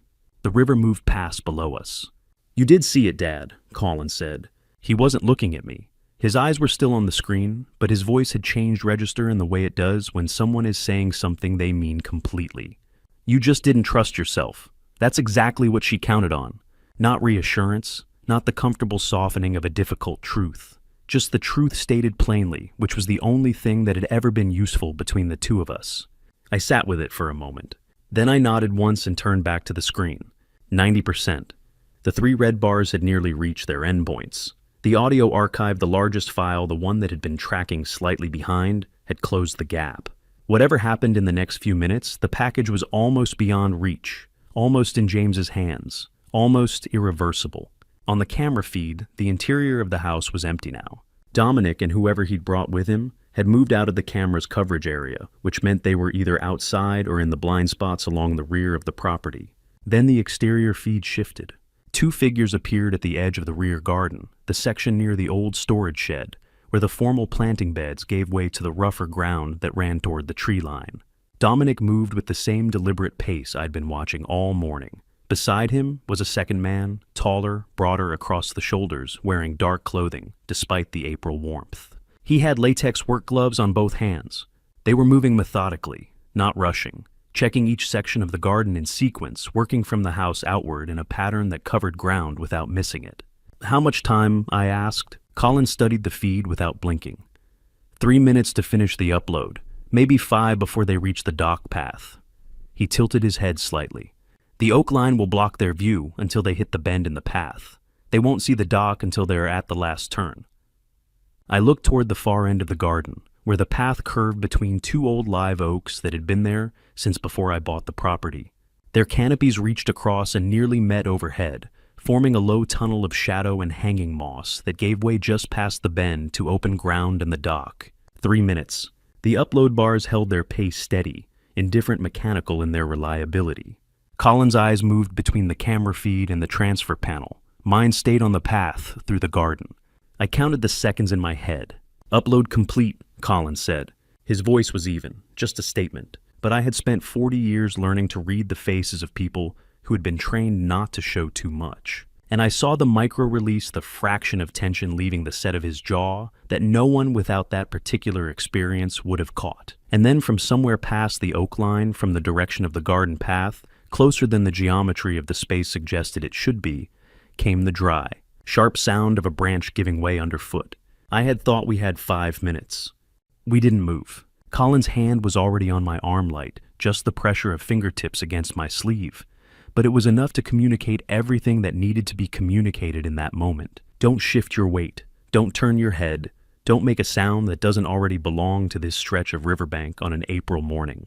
We sat exactly as we were, the laptop screen angled away from any sightline coming down the garden path, the dock board solid and still beneath us, the Cooper River continuing past in its indifferent way, carrying the morning light out toward the harbor, with no interest in what was happening 30 feet above it. The footsteps came through clearly in the April air. Leaves dry from several days without rain, compressed and released under deliberate weight, the particular sound of someone covering ground with purpose rather than speed. Steady, methodical, evenly spaced, the sound of a person who is not lost, who is not uncertain, who is working through a space according to a plan they arrived with. I tracked them by sound alone and did not look toward the path. 30 meters. The live oak canopy ended there, where the garden path made its final bend before opening onto the lower stretch of lawn and the dock beyond it. Whatever came around that turn in the next few seconds would have a direct sightline to where we were sitting. 2 men on an old pine bench, a laptop, a prepaid phone, and 4 years of evidence that had just finished transferring to 3 separate federal servers. Colin didn't move. His eyes were on the camera feed. From the slight change in his breathing, barely perceptible. The kind of shift you only detect after decades of knowing someone I understood, that what he was seeing on the screen had changed from what it showed a minute ago. I allowed myself one look toward the path. Dominic Shaw had stopped at the tree line. He stood at the edge of the oak canopy, partially obscured by the hanging Spanish moss, and looked out toward the lower garden with the absolute stillness of a man running a calculation. He hadn't seen us yet. The angle of the dock relative to the final bend in the path put us in a lateral blind spot from his current position.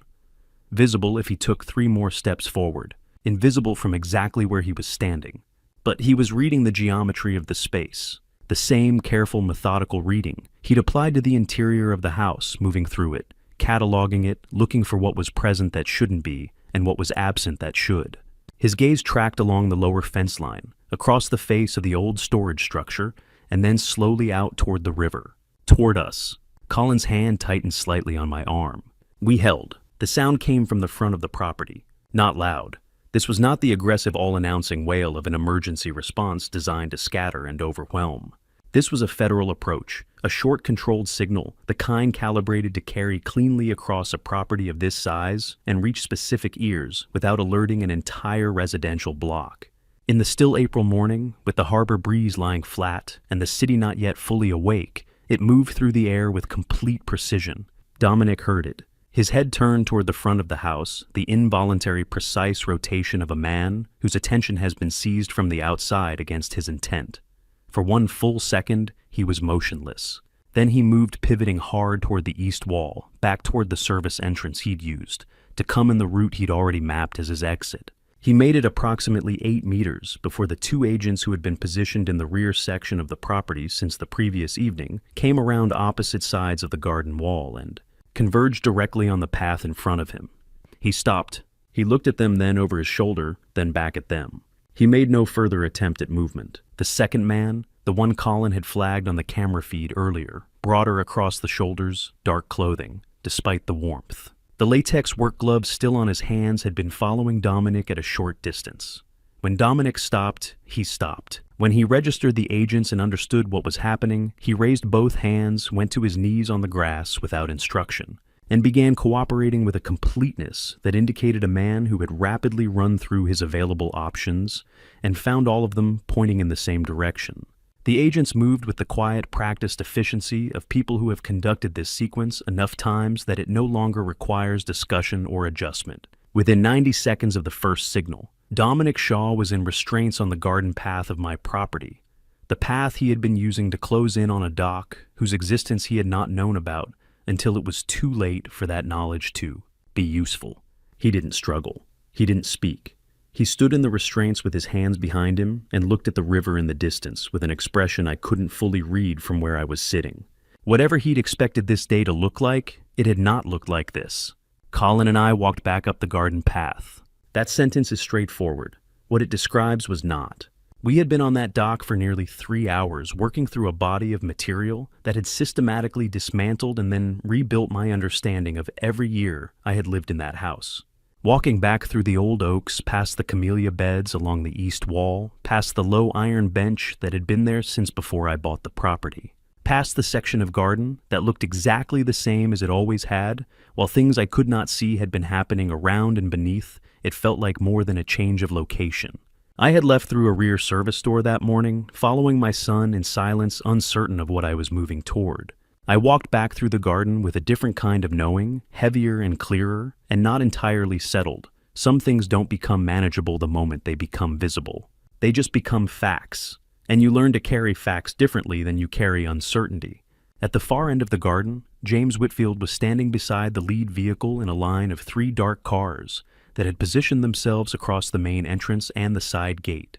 He was in a dark jacket, federal credentials on a lanyard at his chest, watching us come up the path with the focused, quiet attentiveness of a man who has been running a complex operation for 2 years and has just watched it reach the moment it was built for. He gave one nod, short, certain. "Mr. Brennan." His voice was level and unhurried. "Everything uploaded clean. All 3 server confirmations came through within the transfer window. We have the complete package." He looked at Colin then, and something shifted briefly in his expression. Not quite a smile, but the particular look of someone who has known a person for a long time and is registering privately. How significant this moment is. "Nice work." Colin looked back at him. He didn't nod. He didn't return the expression. He stood in the morning light with the particular stillness of someone who has held something alone for 4 years in the dark. On the floor of a room, in a house where the person responsible for putting him there moved freely overhead, and for whom the phrase "nice work" has nowhere comfortable to land. Not yet. Maybe not for a while. I understood that. I believe James did too. He didn't press it. He looked down at his phone. The screen showed a live update from the secondary surveillance position. He read it, turned to the agent standing nearest to him, and spoke 2 words. "Where's Natalie?" The agent checked his own device, scrolled briefly, and looked up. "Charleston International, she's in the terminal." A short pause. "Gate B7, she hasn't boarded yet." We had moved back inside by the time James called. Not into the main house. The property was still an active federal scene agents moving through the rooms and the garden with the quiet, systematic purpose of people documenting everything that might be needed later. Colin and I had taken positions in the old conservatory that ran along the south side of the ground floor, a glass-walled room overlooking the rear garden that I had always used as a secondary office in the warmer months. It was separate enough from the central activity to give us space connected enough that James could reach us immediately if needed. Colin sat at the low writing table near the windows. I stood. We had been waiting for 11 minutes when my phone vibrated in my hand. "James, 11:17 a.m. I answered on the first ring. "She's in custody," he said. "Gate B7, didn't make it to the jetway." He told me how it had happened. Natalie had been in the boarding queue. James described the scene the way he'd received it from the 2 agents he'd positioned at Charleston International since the previous evening, precise and visual. The kind of operational account that leaves out interpretation and delivers only what was observed. She had been approximately 12 people back from the gate desk carry-on bag over one shoulder boarding pass already in hand. She'd checked in for the Scottsdale flight that morning, same as planned. Everything on her end had been proceeding exactly according to the schedule she'd set for herself. The 2 agents had approached from opposite sides of the queue, not running, not drawing attention, moving through the terminal crowd with the practiced unremarkability of people who know how to close distance in a public space without announcing themselves. They reached her simultaneously. She'd seen the credentials before they spoke. James said she went still. Not the stillness of someone who doesn't understand what's happening. The stillness of someone who understands it completely and is deciding in a fraction of a second which version of herself to present. She didn't raise her voice. She didn't make a sudden movement. She didn't do any of the things that people who have not thought carefully about this moment do.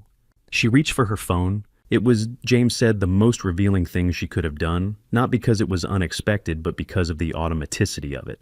Not panic, not an emotional response, a reflex. The reflex of a person for whom the phone is a tool of control, and for whom control is the first response to any situation, regardless of how far that situation has moved beyond the reach of a phone call. She dialed my number. The agents allowed it to connect. Their protocol permitted a brief window enough for the call to register in the record, enough for whatever she said to be documented. They stood on either side of her in the Gate B7 boarding area, 30 feet from the window where her flight was waiting at the jetway, and let the call go through. My phone rang twice before I answered it. Not because I hesitated. I knew it was coming. James had flagged the possibility during our planning conversations, and Colin had mentioned it again this morning on the dock. I let it ring twice because I wanted the 2 seconds. I wanted to be standing with both feet on solid ground, thinking clearly before I heard her voice, for what I already understood would be the last time it could reach me. I picked up. "Whatever you think you have." she began. Her voice was exactly what it had always been. Controlled measured the surface of it smooth and even. Not the sound of a woman in a terminal being held by federal agents. The sound of a woman managing a conversation. I know exactly what I have, I said. 7 years of recordings, 3 insurance policies, a forged medical evaluation. I paused for a half second, and a man in Savannah whose file just got reopened. Silence. Not long. 3 or 4 seconds, the length of time it takes a person to recalibrate when the position they expected to argue against turns out to be different from the one they're actually facing. I had sat across from enough negotiators in my working life to recognize the sound of a strategy being abandoned and a new one being located. She found one. Her voice when it came back had shifted register softer, slower, with a particular quality that I had heard her use in other contexts and had for years responded to without examining why. The concerned quality, the worried quality, the voice of someone speaking carefully to a person who needs to be handled with care. Walter, listen to me. You're not well. You haven't been well for a long time. A breath. Colin has been isolated with this for too long. What he's telling you isn't what it looks like. I know you believe him, but you need to think about Natalie. She stopped. I looked out through the conservatory glass at the rear garden where 2 agents were still working through the space with measured, unhurried precision. The old oaks stood over the path as they always had. The camellia beds ran along the east wall exactly as they had on every morning I'd walked past them for 12 years. The dock was out of sight from this angle, but I knew exactly where it was, 30 feet over the water, pine boards darkened by weather, the place where my son had stood up and told me the truth. The most dangerous thing in any house, I said, is not a stranger at the door. It's the one who already has a key. I heard her breathing on the other end of the line. She didn't respond. Not with words, not with the sound of a person reaching for a response and failing to find one. Just breath and then the particular quality of a silence from someone who has run out of positions to take. 30 seconds after the call connected, one of the agents spoke quietly in the background, and the line went dead. I stood in the conservatory with the phone in my hand for a moment. Then I walked to the writing table where Colin was sitting, set the phone down on the surface with the same care I would give any object I intended to put down without drama, and placed both palms flat on the tabletop. Colin looked up at me. "Is it over?" he asked. I looked at my son standing before me exactly as he had stood in the kitchen doorway that morning, with both feet on the floor, and his eyes clear, and his posture the posture of a man who had rebuilt himself in the dark without asking anyone for permission. "Not yet," I said, "but it will be." The afternoon passed in the way that afternoons do, when everything has already happened, and the world hasn't caught up yet.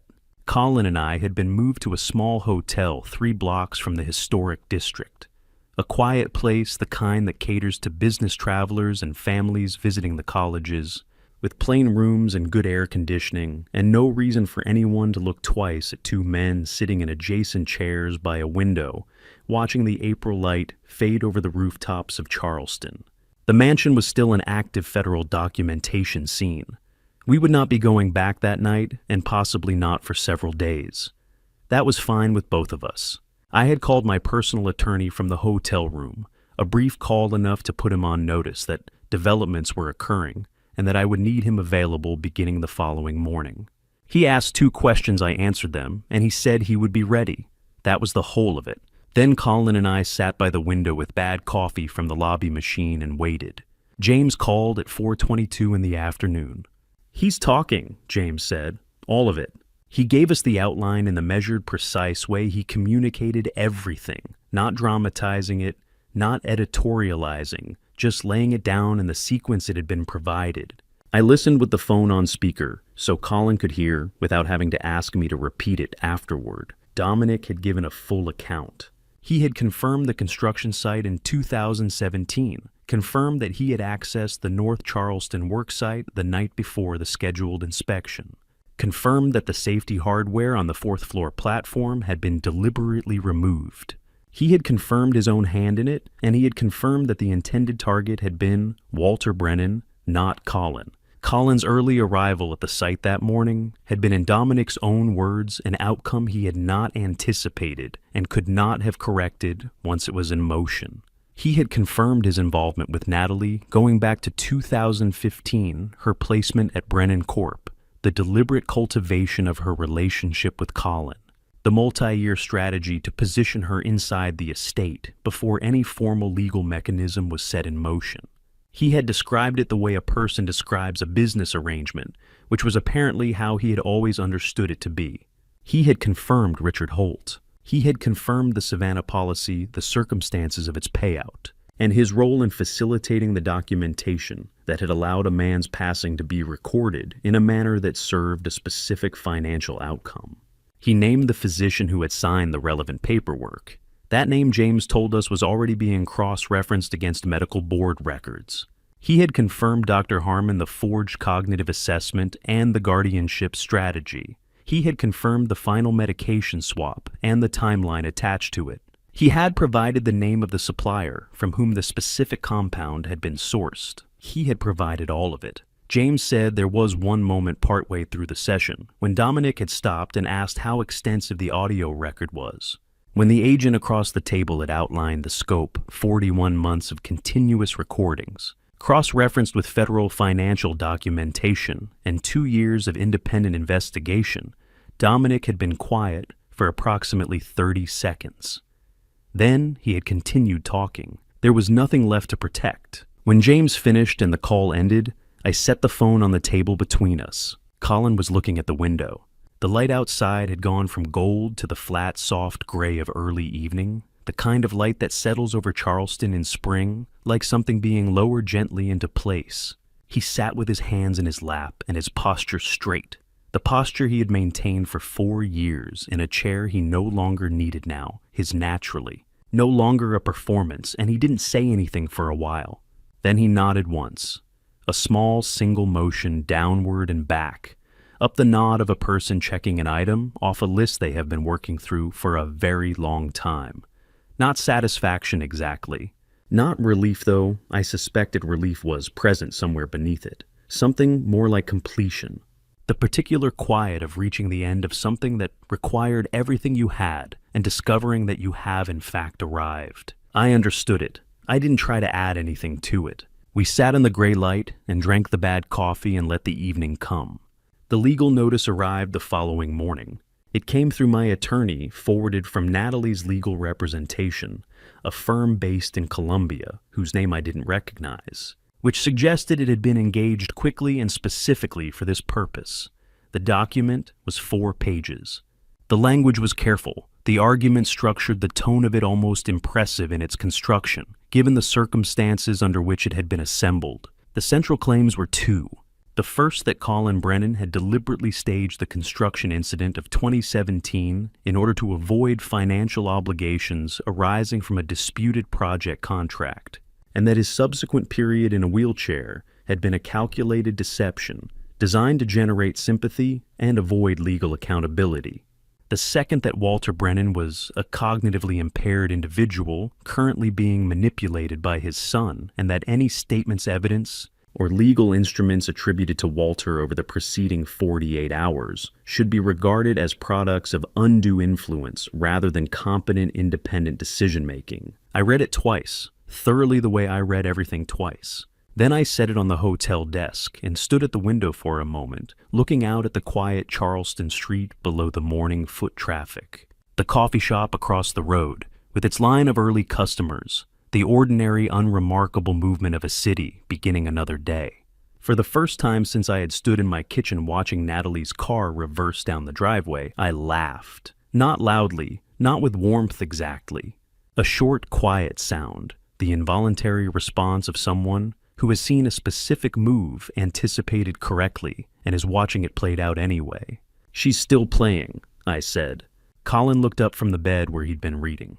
He looked at the document, then at me. Then he picked up his phone and called James. James answered on the second ring. Colin read him the 2 central claims without commentary in the same flat tone you'd use to read a utility bill. James was quiet for a moment, and then he said 3 words. "Let her play." Colin looked at me. I looked at the street below. The coffee shop line had moved. The city continued. And I understood in the particular way that you understand things that have been building for a long time and have finally found their level. that whatever Natalie's legal team put in front of any judge in any jurisdiction over the coming months, they would be doing it against 41 months of audio, 2 years of federal documentation, a complete evidence package on 3 redundant servers, a signed confession from her co-conspirator, and a medical record that would shortly include independent toxicological confirmation of everything Colin had outlined on the dock that morning. It was already over. She just hadn't stopped yet. The envelope arrived 2 days later, forwarded through James's office to the hotel address he'd registered for us. It was a standard federal laboratory return, no markings beyond the agency identifier in the upper left corner, and my name typed cleanly across the front, unremarkable in every visible way which seemed appropriate for something that contained, as I already understood it, would. A precise chemical accounting of what the past 5 years had actually been. I didn't open it immediately. I set it on the small desk by the window, went to the bathroom, filled a glass with water from the tap, and brought it back to the desk. I pulled out the chair. I sat down. I drank about half the glass and set it to one side. Then I opened the envelope. The report was 6 pages.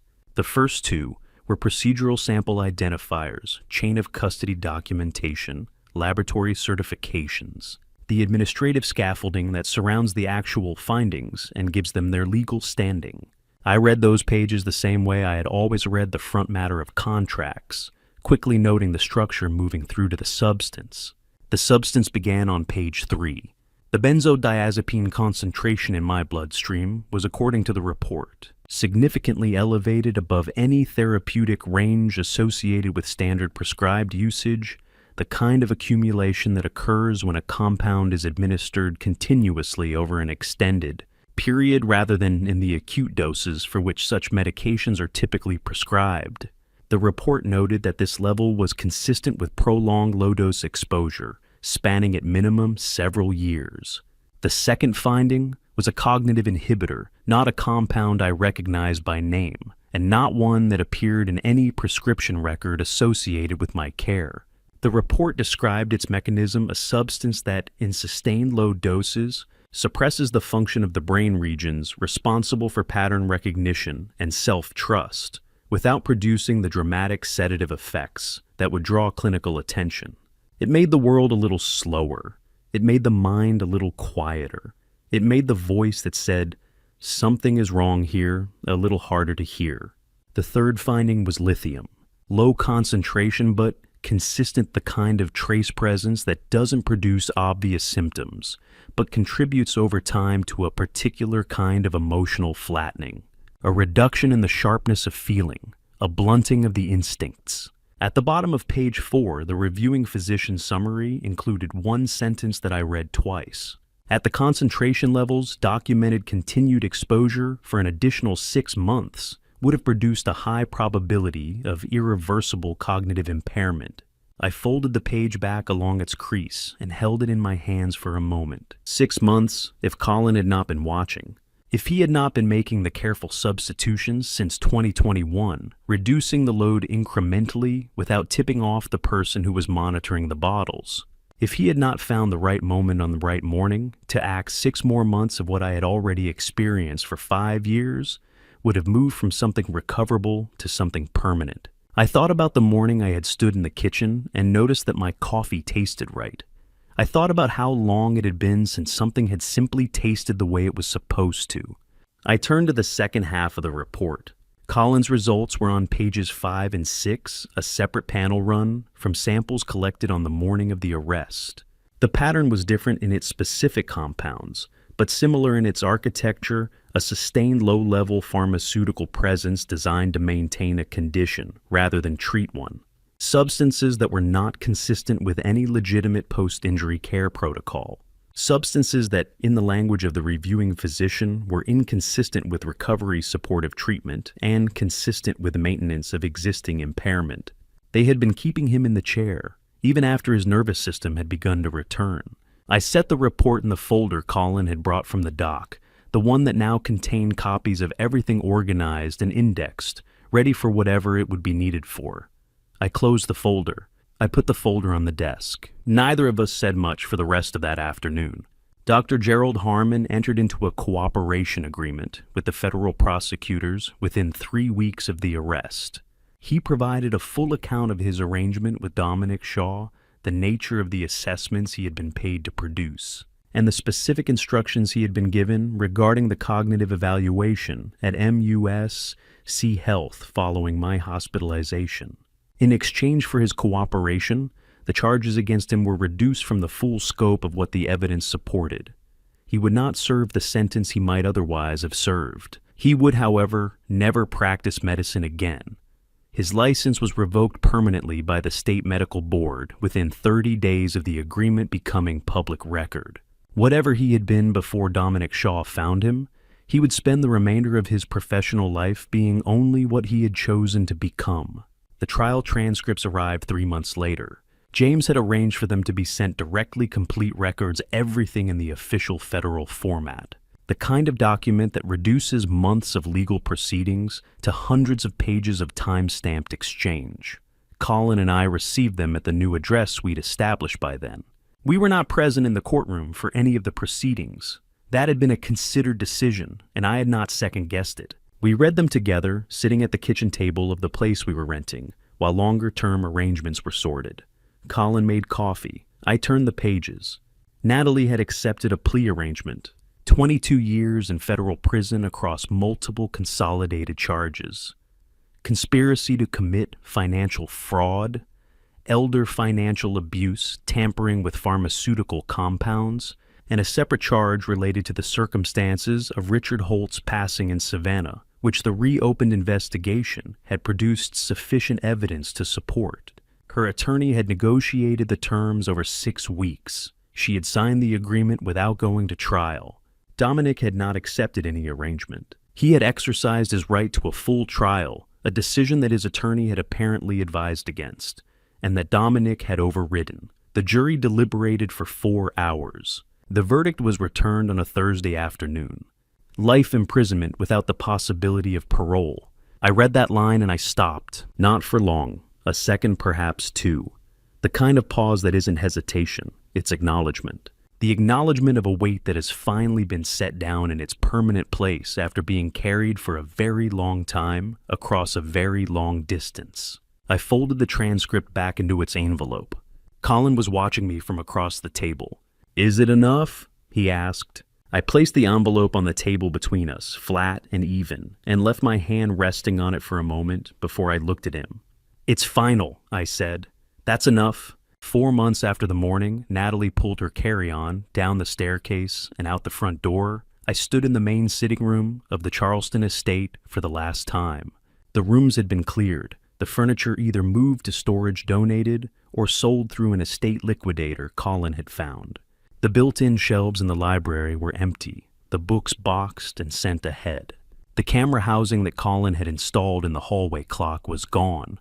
The clock itself had been left behind at my specific instruction. Some objects carry too much of one version of a place to belong in a new one. The estate had been confirmed as mine by the court. The financial authorization documents the partial transfer agreements. The power of attorney instruments, all of it, had been voided as products of undue influence. Executed while the signatory was operating under medically documented cognitive impairment. The property had never legally changed hands. The lien that Natalie's attorneys had attempted to establish against the assets during the brief period when her legal strategy was still in motion had been dismissed within 10 days of the toxicology report entering the federal record. I had sold it freely on my own terms to a buyer who intended to restore the original ironwork on the front gate and repaint the exterior its historical color. I had no opinion about that. It was their house now. I stood in the empty sitting room for about 3 minutes. There is a particular sound that a large house makes when it has been cleared of everything that made it occupied a kind of resonance in the walls, the floors, the high ceilings, as though the space is recalibrating itself after years of being something specific. I had heard it once before, when my parents' house was sold after my father passed, and I had not liked it then either. But disliking a sound and being unable to accept it are different things. I picked up the single key from the mantelpiece, the original iron key to the front door. the one I'd held when I first walked through this house 30 years ago, and decided it was the place I'd been working toward. I crossed the room, went through the front door for the last time, and handed it to the broker's representative waiting on the front steps. The handoff made a small, clean sound in the April morning. I walked to the car without looking back. Isle of Palms sits 20 minutes east of Charleston, across the Intracoastal Waterway, a barrier island with a long stretch of Atlantic shoreline low beach houses set back behind the dunes, and the particular quality of light that you only get when there's nothing between you and the open water. We rented a 2-bedroom house on a street that ran perpendicular to the beach, close enough that you could hear the surf at night with the windows open and smell the salt in the morning before you'd made your coffee. Neither of us had history on the island. Neither of us knew the neighbors. No one there had any particular reason to think about Walter and Colin Brennan, or about anything that had happened in a historic district house on the other side of the bridge. That suited both of us precisely. The first weeks were quiet in a way I hadn't experienced in years. Not the enforced quiet of medication. Not the heavy, muffled silence of a house where things were being concealed. Just space. The sound of the ocean and the wind in the palmettos and the ordinary acoustic texture of a small house with 2 people living in it according to their own rhythms. I slept without difficulty for the first time in longer than I could accurately date. Colin began formal physical therapy in September. There was a clinic in Mount Pleasant just across the bridge, a practice that specialized in neurological rehabilitation, with a staff that was accustomed to working with patients whose recovery trajectories didn't follow standard timelines. Colin had chosen them specifically because they asked good questions and didn't assume answers. I drove him to the first session and sat in the waiting room with a cup of coffee and a book I didn't read. He came out 40 minutes later, moving more carefully than when he'd gone in. He told me in the car on the way home that he'd fallen twice during the session, both times in the first 10 minutes, before he'd found his footing with the new environment and the therapist's approach. Both times he'd gotten up without assistance. The therapist, he said, had reviewed his intake assessment with the particular expression of someone whose professional experience is being mildly challenged by the data in front of them. "You've been maintaining significant muscle mass and connective tissue integrity," she had said, looking at the assessment results. Yep, for someone who hasn't had formal rehabilitation in 7 years, the structural condition is, frankly, it's unusual. How have you been doing that?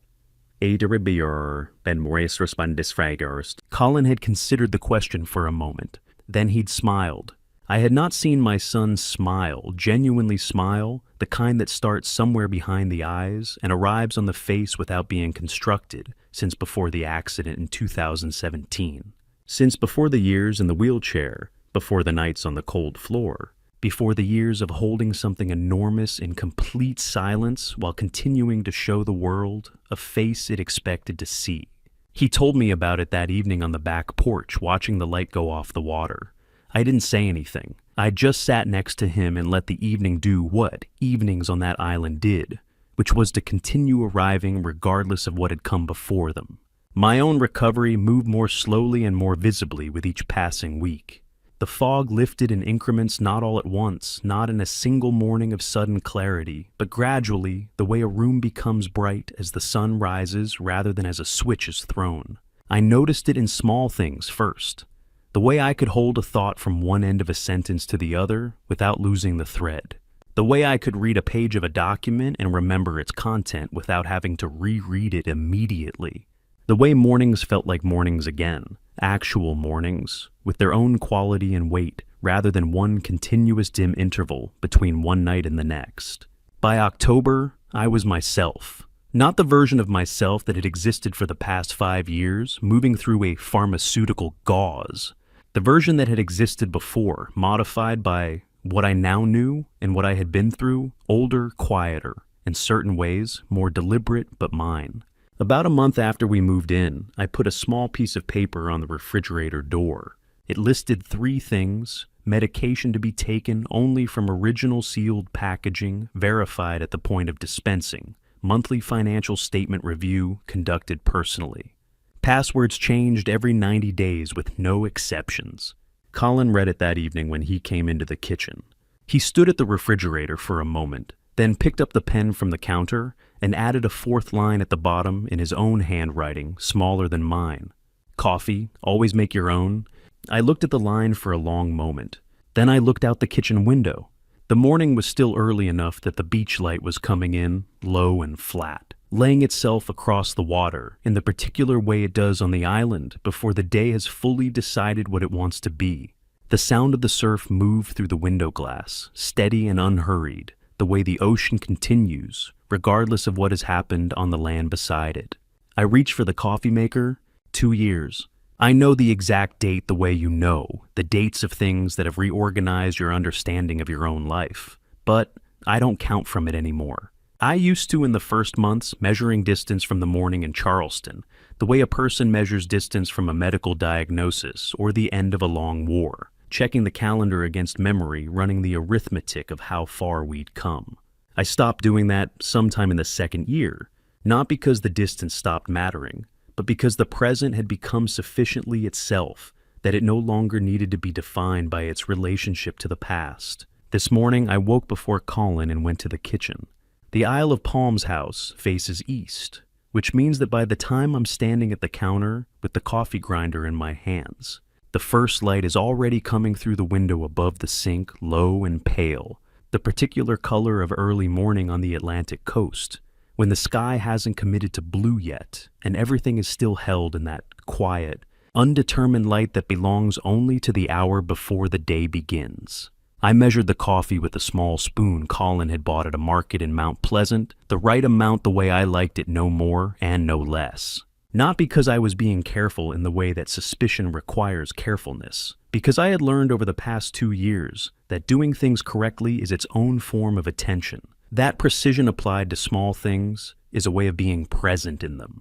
The grinder ran for 22 seconds. I poured the water at the right temperature. I waited. Steam rose from the mug in the morning light, curling upward and dissolving in the warm air near the window. I had seen this image before. Steam rising morning light, a kitchen counter, a cup held in both hands. But it was entirely different now, in the way that the same chord sounds different depending on what has come before it in the piece. I drank my coffee and looked at the water. Colin appeared at 7:30. His hair was uncombed. He was wearing the older of his 2 pairs of running shoes, and a shirt I recognized from 3 years ago. He was carrying his laptop under one arm and appeared to be in the middle of a thought that had started somewhere between his room and the kitchen and hadn't fully resolved yet.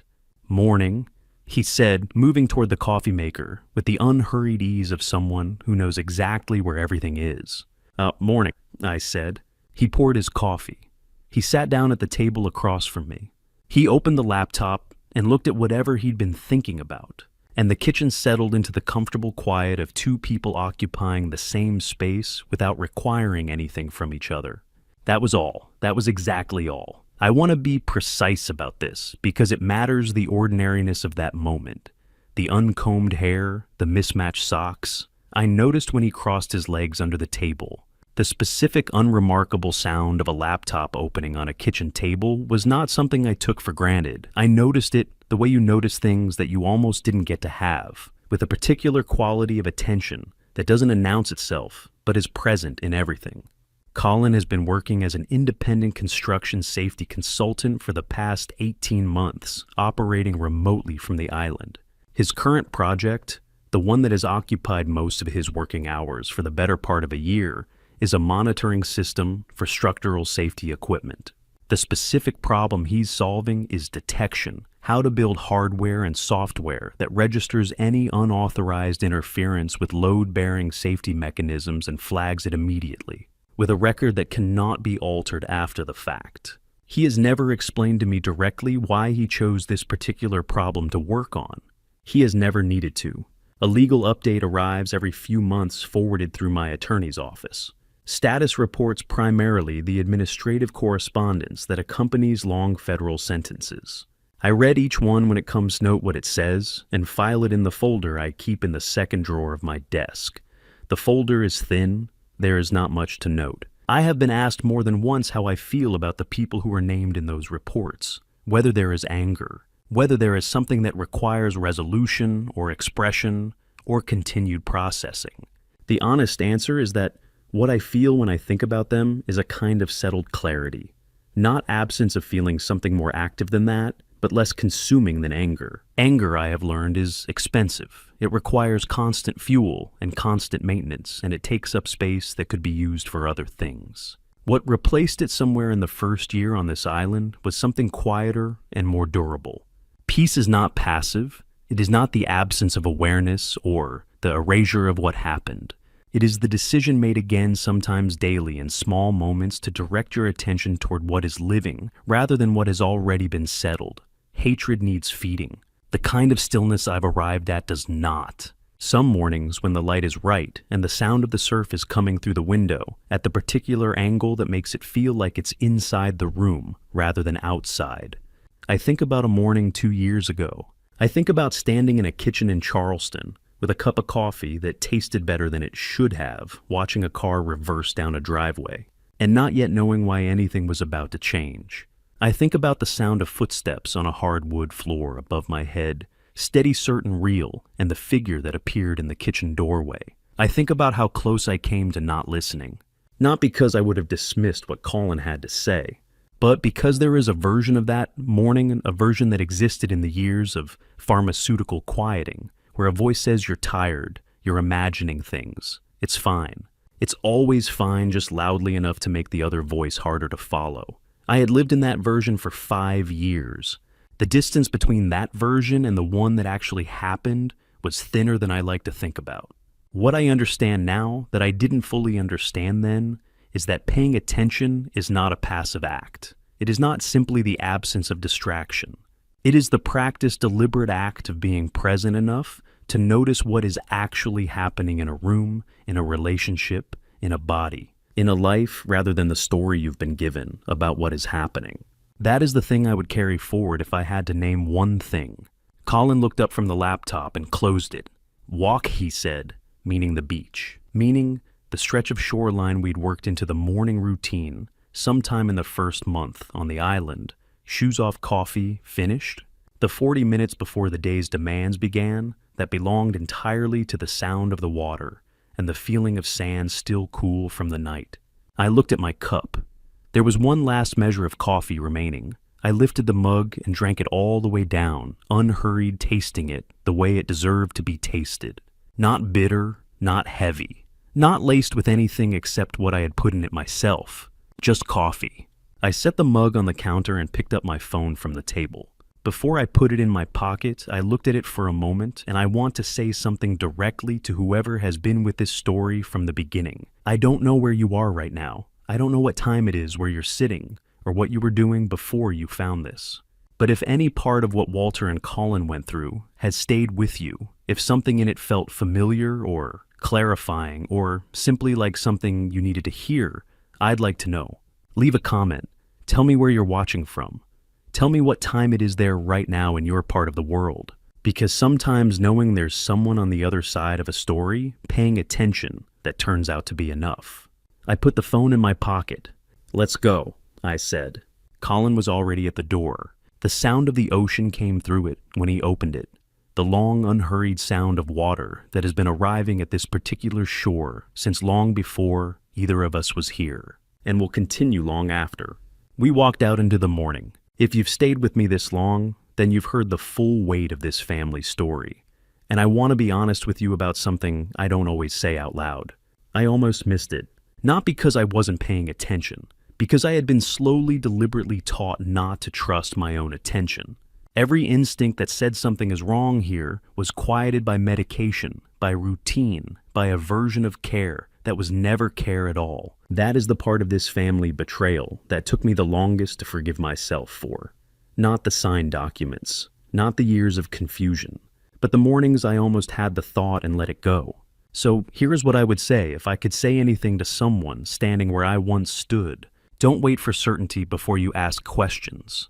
Don't confuse loyalty with silence. And don't let anyone, no matter how close, no matter how long they've been in your home, make you feel that trusting your own judgment is a burden to the people around you. I lived too many years doing exactly that. Don't make the same choice I made.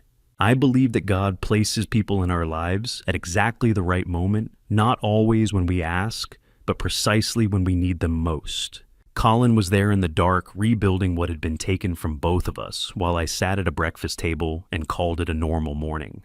I did not know, but something larger than coincidence was working through all of that silence. I have no other name for it. This family story is not one I would have chosen, but I am not sorry for where it ended. A family betrayal of this depth, sustained over years, hidden behind routine and care, and a familiar face does not leave cleanly. It leaves changed. What you do with the change is the only part that belongs to you.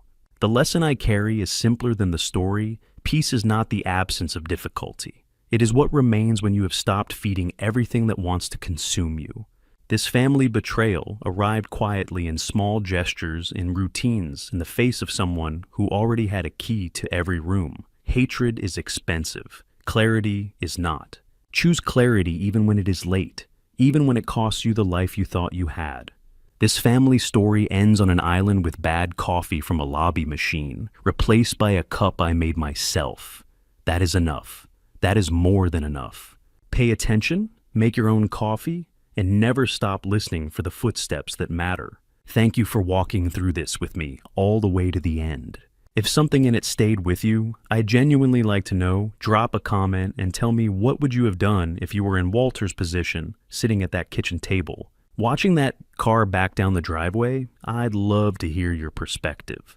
And if this story moved you in any way, consider subscribing so you don't miss what comes next. A small note: while this story draws from real human experiences and themes that many people have faced, certain elements have been dramatized for storytelling purposes. If this style of content isn't for you, there's no pressure. Feel free to explore other videos that speak to you more.